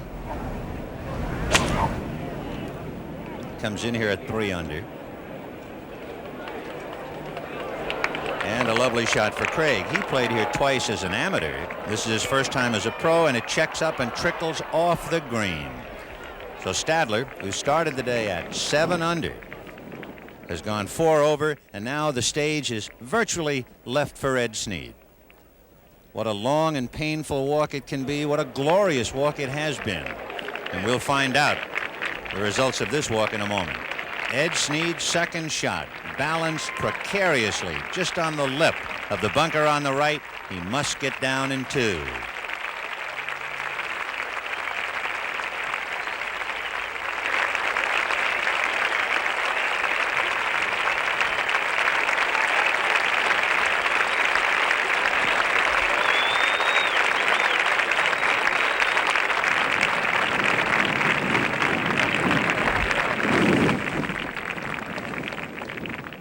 From where Ed Sneed is standing, there's 30 feet of green plus the fringe area, and he'll pace it all off.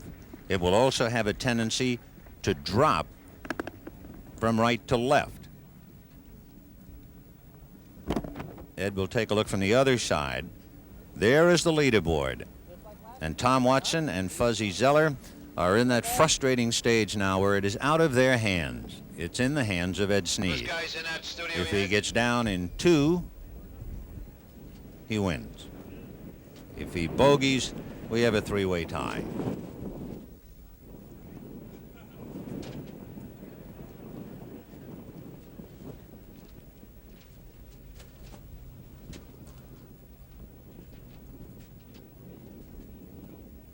There it is. Kenny, I'm not sure if Ken can see that shot. I can, Vin, and the two things. One, in protecting from going left, we so many times block it out like he did. But if there's any good break in it, is that the ball didn't go about 2 more inches, or else he would have been in a horrible position. Ed perhaps asking for a ruling. And Joe Black over to take a look and oversee. Last year, we had some dynamic shots of Gary Player sitting off and watching. Now this year, it's Tom Watson. And 1 year ago, Player was watching Watson. This year, it's Watson agonizing as he watches Ed Sneed. He must get down in 2 to win.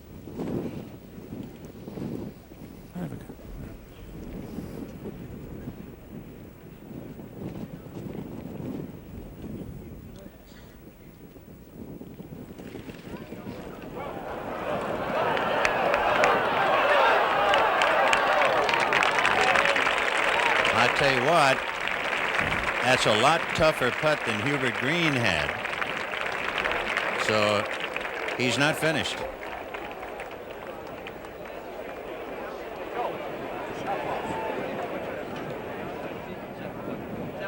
Favorable, however, to be below the pin.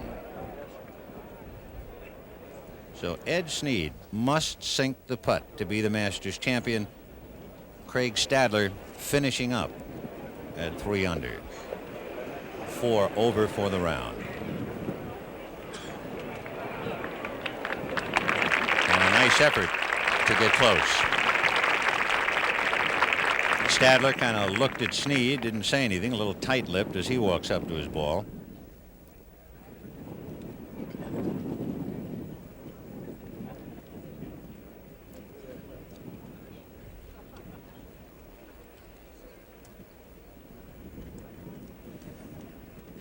Stadler will putt out and leave the stage alone to Sneed.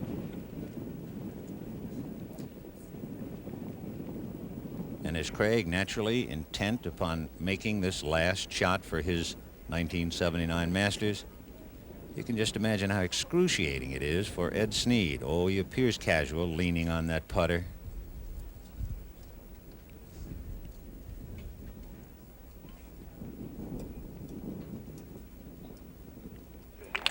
So Craig Stadler,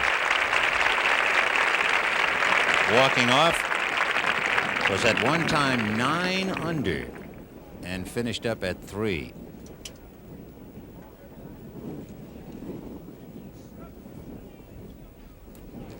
Well, that picture tells it all.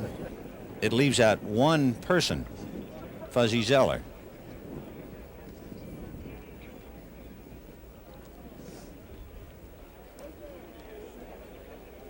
There's nothing else to say.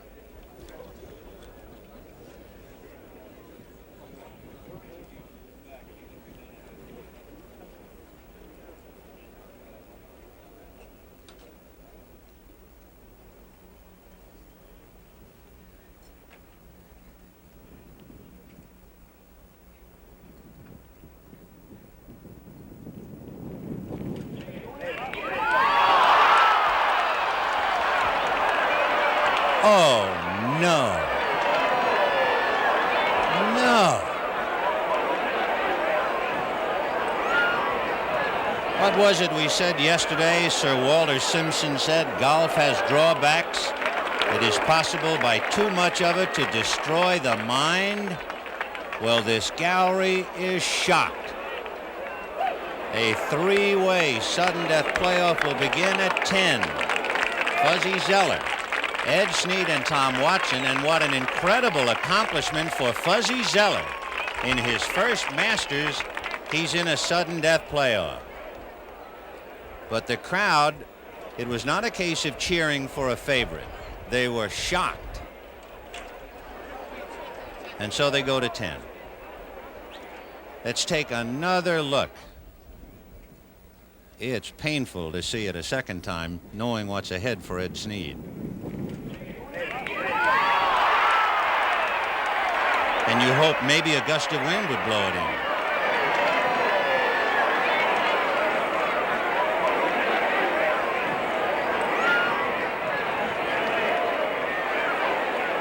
The stark reality of the truth, it stayed on the lip. And so Fuzzy Zeller, Ed Sneed, and Tom Watson are heading for the 485-yard par 4, a storied hole here at Augusta. We'll be back.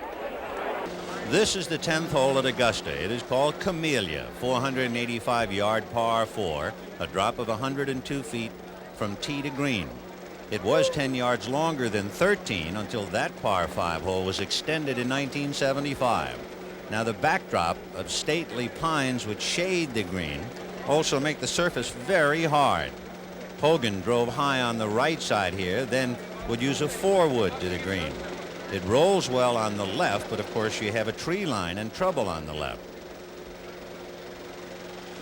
To go through the history books and look at 10, we mentioned earlier Lloyd Mangrum shot his record 64 here in 1940, but he 3-putted the 10th. And in 1954, in a most dramatic playoff, Ben Hogan and Sam Sneed hold out a 65-foot chip to go 1 stroke ahead. The last playoff that we experienced here would be 1970. Billy Casper won an 18-hole playoff with Gene Littler that year. And that was a garrison finish for quite a group. In the playoff, Casper shot 69 to Littler's 74 as you look at Fuzzy Zeller. Fuzzy saying, I hope you get my good side. He's loose. He's loose.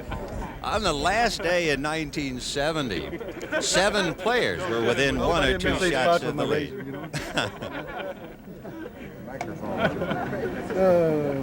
So Fuzzy Zeller, in his first Masters, winds up in a sudden death playoff. Incredible. Frank Urban Zeller. And every year, there is some speculation about how many years of experience is necessary to win here at Augusta. And all the experts agree on one thing. A first-year man can't do it. But anybody who can bust the ball like Fuzzy did on 18 and can play as well as he has played in his first Masters has a definite shot at it here at the 485-yard par 4. Tom Watson, who was denied last year by his own bogey, is saved, at least for the moment this year, because of Sneed's bogey. The odd man's going to have his choice, which order he chooses.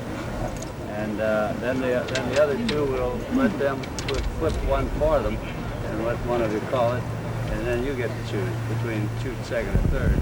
I'm not meaning that you've lost already on that flip. That's all right. No, I understand. Pord Harden is explaining. Pord, vice chairman here at Augusta, filling in for the absent Bill Lane, whom we miss dearly. 18 holes with me wasn't enough, was it? Frank Urban Zeller, better known as Fuzzy. And it might be white knuckle time and excitement, but Fuzzy keeps the patter going, maybe perhaps just to keep himself loose. So Watson and Zeller, who had to do the waiting on Sneed, they have gotten an 11th hour reprieve, to say the least, and they're waiting Ed Sneed, who has to be shaken. Ken, I'm not sure if you can hear me. Ken Bencherry?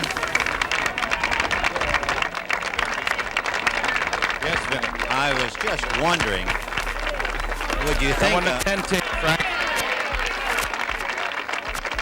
Kenny, do you think a man can recover from that bogey? Well, it's hard to say. The bogeys at 16, 17, and 18 here have to prey on him. I don't know whether he wins or not. He'll think about it for the rest of his life.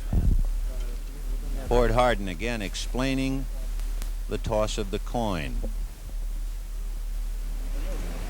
There they go. Tails. All tails. Go again. All tails. Well, they're still tied. They have to go again. Tail, tail, and ahead. Who won? Do you prefer to shoot first? Now, one of you two call it. Ed Sneed won the toss, and he preferred to shoot first. Now Tom and Fuzzy. So Tommy's second. And Tom Watson will hit second. And Fuzzy keeps muttering, I can't get a break. So evidently they will hit Sneed, Watson, and Zeller. Play well, guys. Come on, Eddie. Thank you. Sneed in his 4th Masters, Watson in his 6th Masters, Zeller in his 1st. Sneed bogeyed this 10th hole earlier today.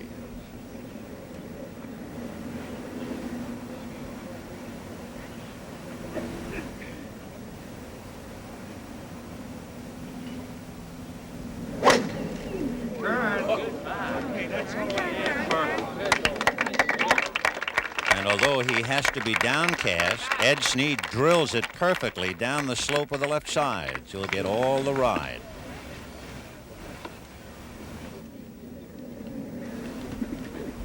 Next up will be Tom Watson.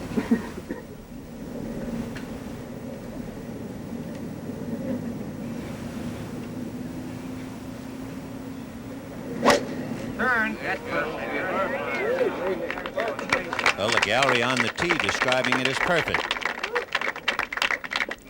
And he would be apparently right next to Sneed. He just trickled by him, as you can see. So they both went down that little chute. Here comes Fuzzy. He started way right and hooking it down.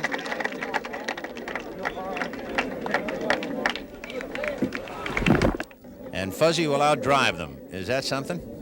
And they're all in perfect position here at the 10th. Our first sudden death playoff. Sneed, Watson, and Zeller all locked up at 8 under par. The 43rd Masters is still very much alive.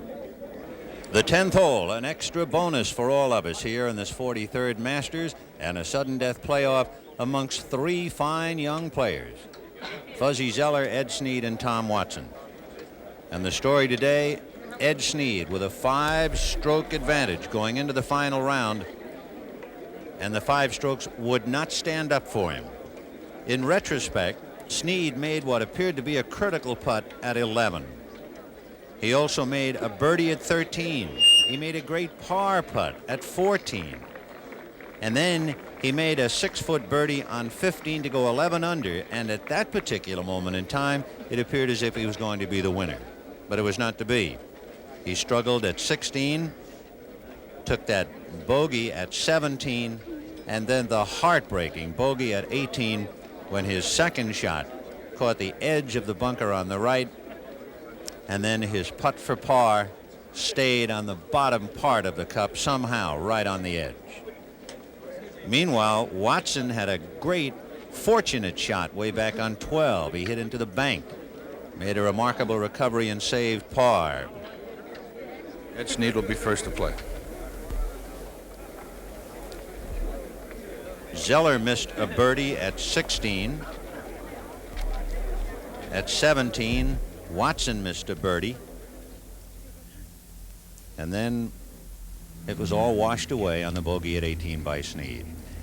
Okay, Ken, what are we talking about from where they are? Well, first of all, they are 3 absolutely perfect tee shots. They're not more than a few yards away from either one. Ed Sneed will be first, Tom Watson will be second, and Fuzzy Zeller will be third.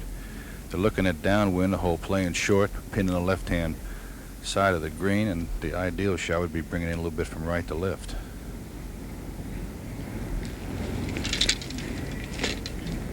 Ed Sneed, second shot.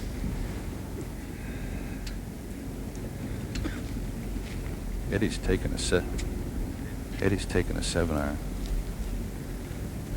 And I think the advantage is, I would believe, as close as they drove the ball, that to hit first.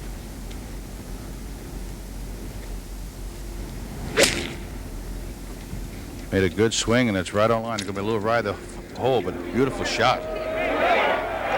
Beautiful shot. Magnificent shot by a tight-lipped Ed Sneed, trying to shake the webs of bogeys at 17 and 18. Now Tom Watson. Kenny, you have his club selection? Watson has taken the same club. Not much doubt of what club it would be. Eddie made a beautiful swing at that.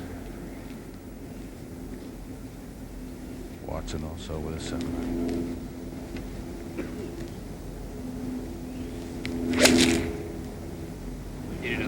And that is right on line, a little bit left of the flag.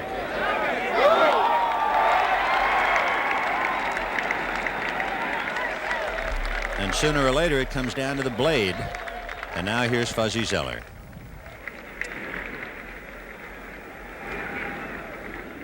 Zeller looks like he has an 8 or 9 on. He's bringing in from right to left, and I'll tell you what, there are 3 beautiful golf shots. They'll be coming in from different directions. Is that incredible? First 3 marvelous drives, and then each player playing it differently. The 1979 Masters sees sudden death. And so the principals have reached this very, very treacherous 10th green.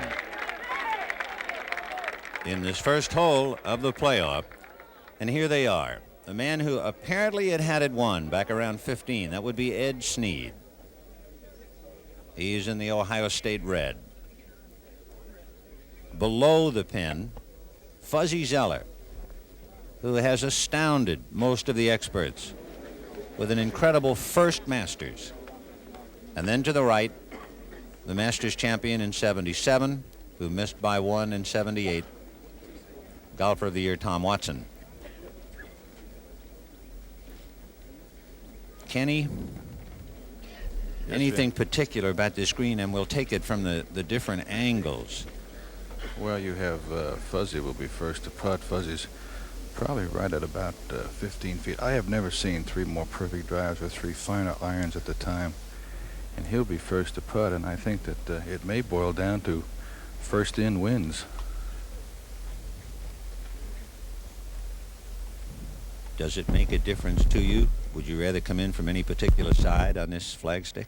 Well, Fuzzy's putt will come in a little bit from left to right, and I think of the easier putts, even though that Sneed will be second to putt, I think he may have the easier putt. It's almost dead straight. Tommy has kind of a little 2-way break, but much shorter than Fuzzy and Ed Sneed.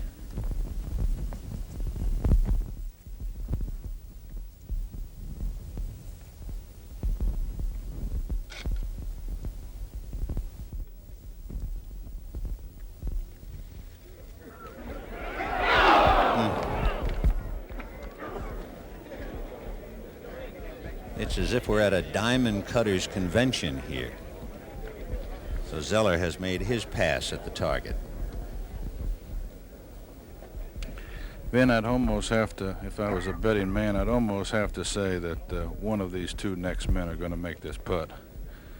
And I know they're going to measure, but I'd have to think that Eddie Sneed may be a little bit away looking from here. So close.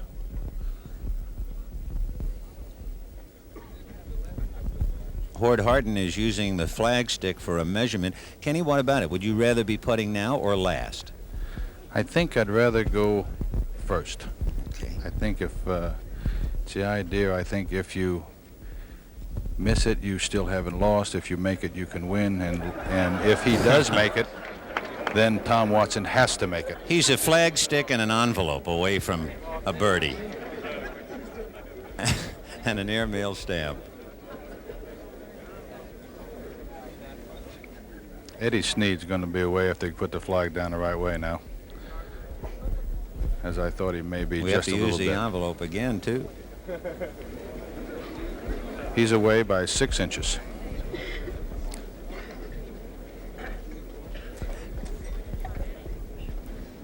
This putt he has is downhill, so it's really not a matter of hitting it. He's going to ask hard now if there's a little spot on the green, whether it's a ball mark. If it is, he'll be able to fix it.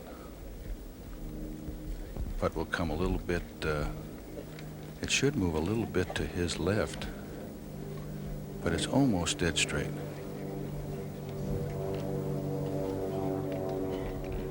He's trying to get over the effects of a putter that turned cold on him. Well, if you consider the 3 prior to this that he missed, all 3 were shorter than this putt.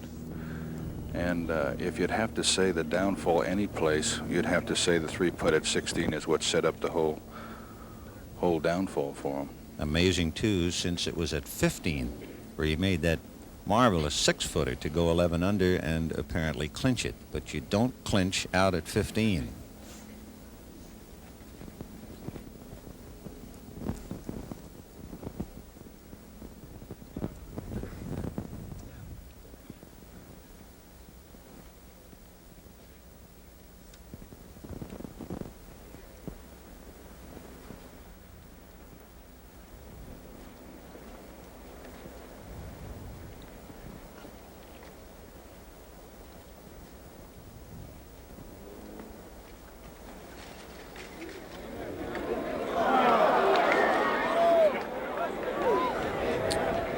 It did move right, Vinny. Yep. So Zeller has putted and come up empty. Sneed has putted and come up empty. And Watson now has the door open to win it here on the 10th. What about his putt? Well, it's going to move a little bit to the left to begin with, and maybe a little bit to the right on the way back. But I would have to say this: if I have one man putting against me, I wouldn't want to choose this man. Mm-hmm.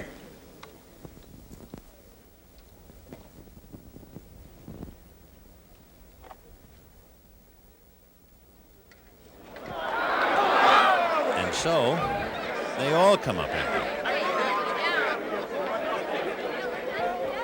The 11th hole, and they will have to go there, evidently. 445-yard par 4, but they still have to putt. Watson has finished the 10th.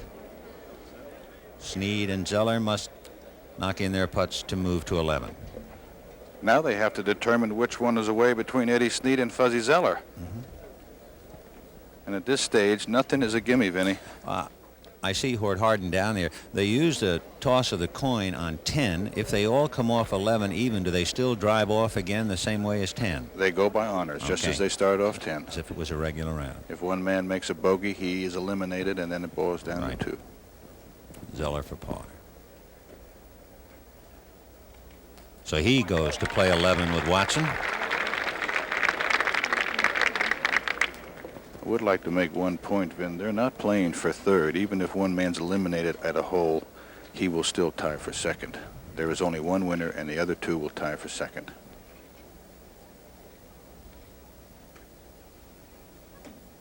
All right, the 10th is history, and it's on to the 11th. 445-yard par 4. The hole that saw Sneed make a big par putt. And now they'll go there in sudden death. You're looking at 11, the 445-yard par 4, and you're looking at Ed Sneed on the tee. The 3 members of the playoff, Fuzzy Zeller, Ed Sneed, and Tom Watson, all parred the 10th. They have all parred 11 earlier today. Ken Venturi is out, I think, in an area where he can see what kind of drive Ed Sneed has hit. Right down the center, Pat, and it's a perfect drive. I think they're pumped up because they are driving a lot longer than they did this afternoon. Much longer, you're right. Watson will be next, right? Yes. I will make one correction, Pat. Ed Sneed did hit a 6-iron on the 10th hole, though. And the other 2 guys hit what? 7 and 8. Watson taking it high down the right side. Boy, these guys are pumped up. Wait till you see where this goes. And he's down the right center and just about the same length as Eddie Sneed is. And both just about perfect.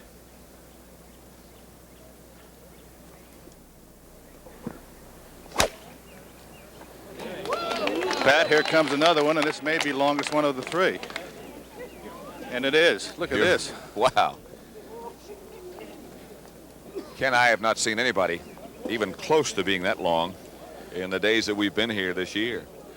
Well, they are pumped up. They have one hole to win it, Pat. And you know, when you look at three fellas like these three, it's hard to be prejudiced. They are three really super guys.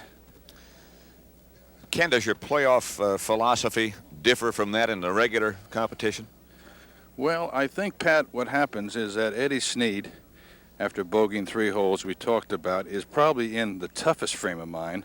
The other two feel like they shouldn't be here, so they got really a better chance of going after it. But it's awful hard to put an explicit time when you think that you have really robbed them. Let's go back and look at Ed Sneed's putt that caused this playoff really at 18 as Tom Watson looks on. At this particular time, Sneed was ahead by 1. Zeller and Watson already through. But for that, we would not still be here. By the way, as you look back at the playoff records of these three, Zeller has never been in a playoff. Watson is 1-1. Both the playoffs last year. And Sneed is 2-0. Here is Fuzzy Zeller's putt at 18. That's what got him into this competition. Right now they stride up to their second shots at 17. Ken Venturi, as we've been talking a minute before, what kind of shots do they have coming in? Well, Tommy Watson will be first to play. Eddie Sneed second, of course. Fuzzy Zeller, who is, I would say, at least 15 to 20 yards ahead of the other two players, will be last to play. Tommy has more green to work with than Eddie, but the wind is blowing a little left to right, so he'll take the fat side of the green, because one place you don't want to miss it here is to the left, as you've seen all day, Pat. As you look back at what they've done here before, I think I mentioned before that all three players parred the 11th hole when they played it earlier today. Sudden death at the 1979 Masters. Fuzzy Zeller, Tom Watson, and Ed Sneed, who looked like he had the whole thing locked up when this day began. You would think, Pat, that when he made the birdie at 15, you thought, well, that was the end of it right there. And then he kind of saw things kind of fold away on him when he made the 3-putt at 16. And then he bogeyed 17, of course. And then you just saw the putt that he made, or missed, at 18. You know, the thing that we didn't discuss is that how fast Fuzzy played at 18, then was to the right of the green and got up and made a good putt to save par to get in the playoff. As I said before, Tom Watson will play first. They have judged that to be first. Howard Harden said he's first, and now he's pointing the other way. Clubs would be what? I would think that Tom Watson would be away. I really do. From looking where I am, I would think Tom is away. Eddie Sneed will play first, though. How much of a problem does he have with the water? He'll bring it in right to left. The problem is, do not be short. He's got a lot of green to work with. Sneed second. Oh, brilliant. Oh, Pat is brilliant looking. A little long and over the green and back into that bunker behind, and trouble for Ed Sneed. That just split the flag. Right over the top of it. That's the problem that he had. He was crossing the water and he couldn't afford to be short, and there's not really much green back there. Not at all. It's like Watson's about ready. Yes, Watson with a 6-iron. He has to bring it right to left. And he's going to leave it out, bringing it in, and should be to the right of the flag with a good-looking shot. Watch this one move in there. Oh, wow.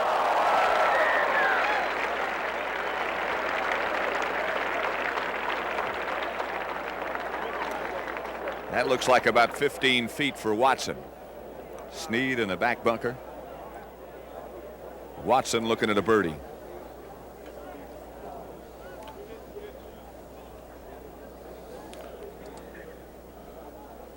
Zeller with an 8-iron, who naturally brings it right to left.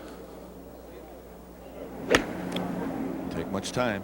And that's coming right to left. If that's the right club, that may be inside of Watson. It is.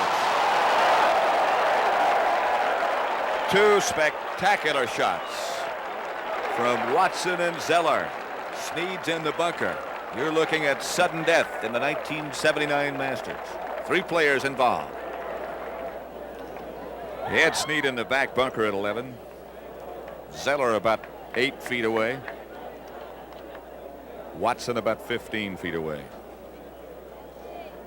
Ken Venturi, from your vantage point, what about the shot that Ed Sneed has?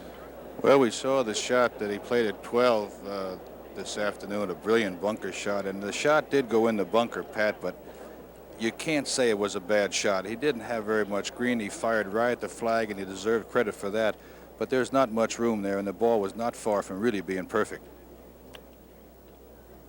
You tell what kind of lie he's got?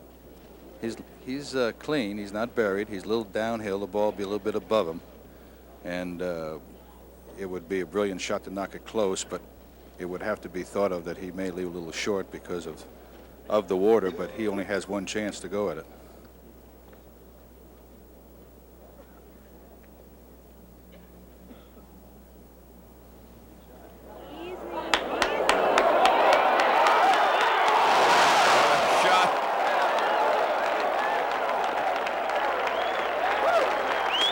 That almost went in.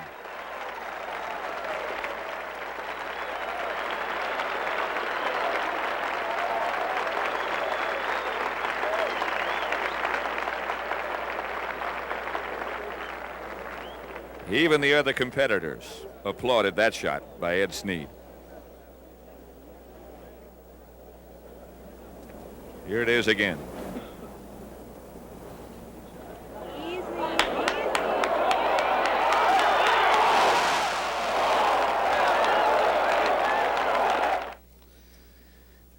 And now Watson for birdie.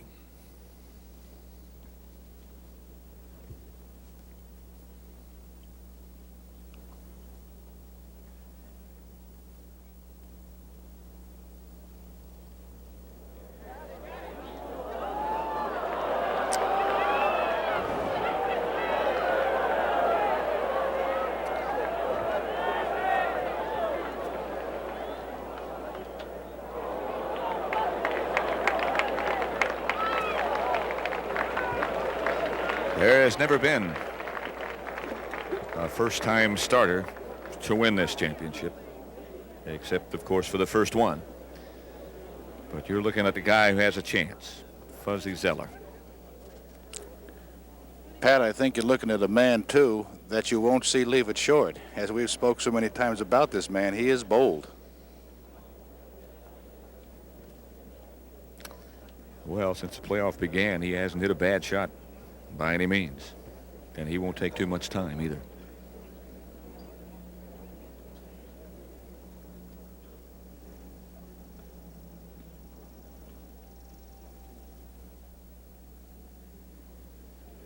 There's your champion.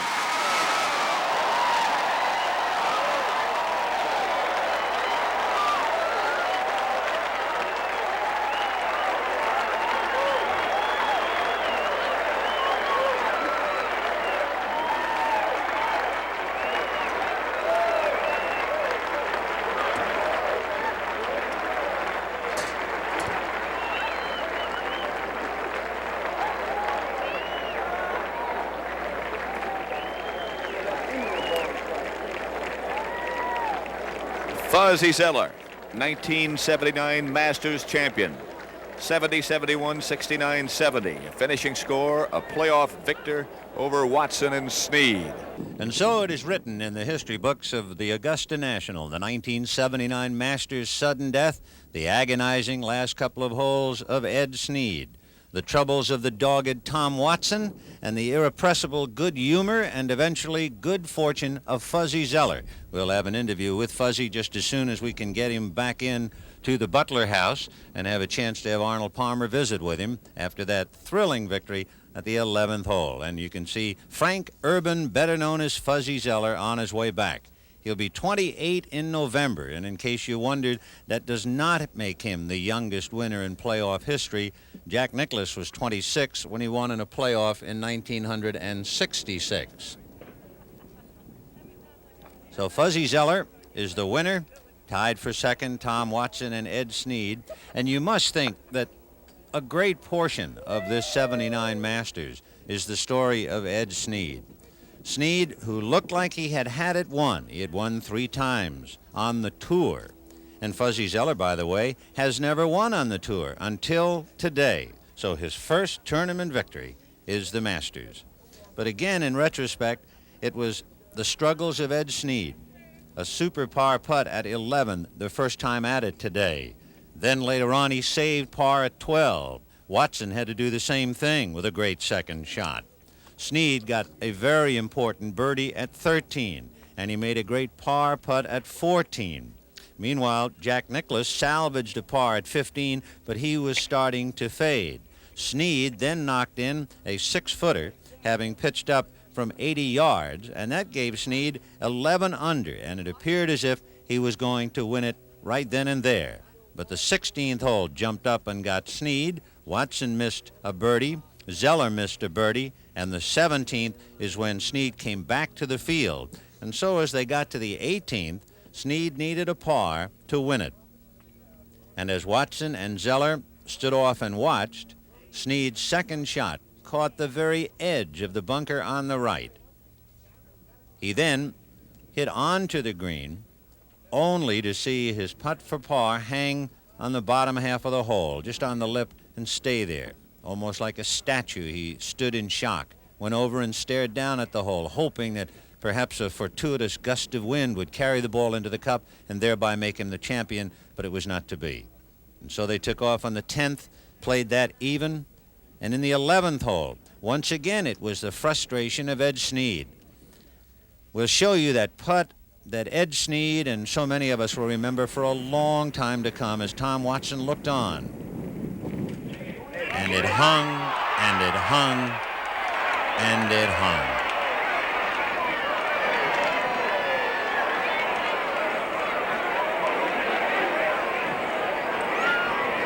So Watson, Sneed, and Zeller went, but not before Ed would hope for one last gust, but it wasn't to be. And then in the 11th, remember how he came out of that and just missed holding it from the bunker. And then Fuzzy Zeller for the green cup.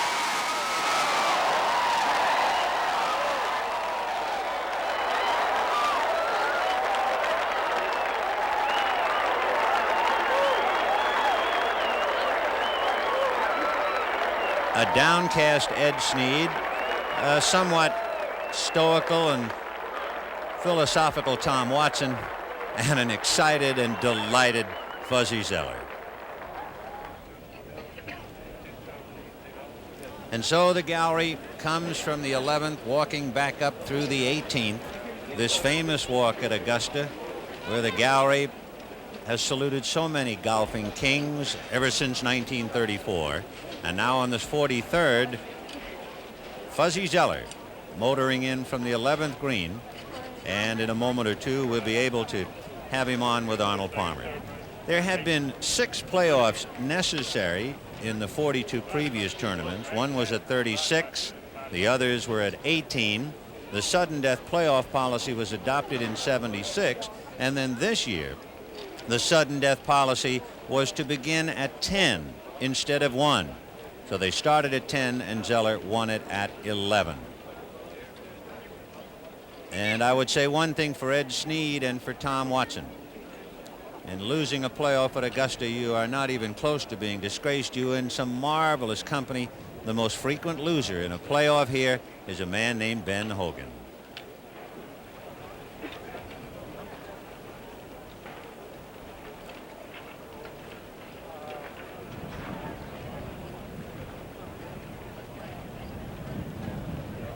Once again, our best wishes to Bill Lane and Bill Kerr. We're sorry you weren't here with us.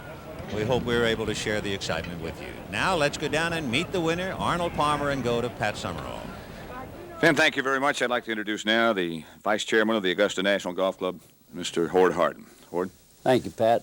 I'm a substitute here today because our chairman, Bill Lane, unfortunately was hospitalized earlier this week, but I'm happy to tell all of you that we're getting very good reports from his doctors, I suspect that Bill will be watching this telecast, and I just want to say to you, Willie, get back here in a hurry. We need you, boy.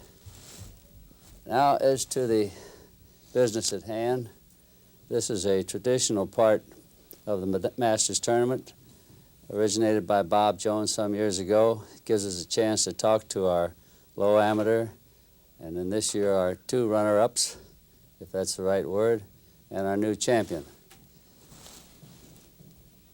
In order to put them at ease, we're going to ask one of their own fellows, a fellow who's been there before in the same position they've been, who talks their language, and who's one of golf's great people, a 4 times Masters champion himself, Mr. Arnold Palmer.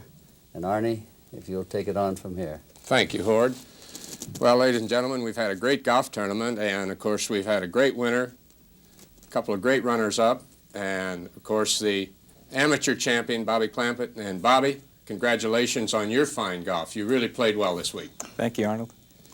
Tom and Ed, what can I say to you fellas? You played super golf. Ed, I sympathize with you. I know how you feel. Would you like to tell us a little bit about it? It's a little difficult to say too much about it right now, Arnold. I really can't believe it. I didn't feel like the shot at 18 was a bad shot. The shot at 16 was right where I wanted to hit it with a 3-shot lead. And as you know, when you get above the hole, I guess I was trying to hit it into the bank and spin it down a little bit toward the hole and get a reasonable putt to save par, but I couldn't stop it running down the hill, and I missed that putt. The second shot at 17, I don't know what happened to it. I guess I misjudged it, or the green was hard. I thought I played a good enough pitch to get it up there somewhere around the hole. Felt a gust of wind blowing hard from the left, and when the ball was in the air, it looked like the wind blew it back a little bit to the left, and it rolled across that hump. I hit a poor second shot at 18. It ended up half in and half out of the bunker, and the rest was there.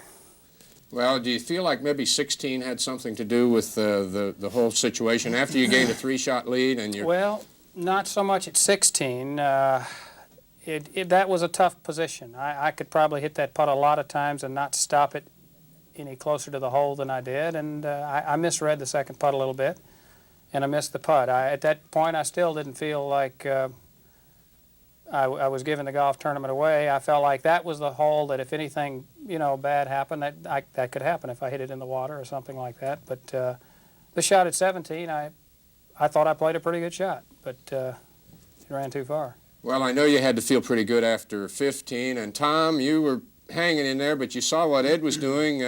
Did you really think there was a chance? You and Fuzz were both right there fighting, and it looked like Ed had things pretty well under control. How did you feel? Well, I was just trying to make a putt. I had a few putts that just wouldn't go in the hole all day, and I had an opportunity to win the golf tournament on the first playoff hole, and I had a very bad putt, and I left it short on the second hole in the playoff, of course, and I just have to say that my condolences to Ed, because I've been there before. I know what it feels like to be in that position. All the condolences in the world I know wouldn't fix what the hurt is right now inside of Ed.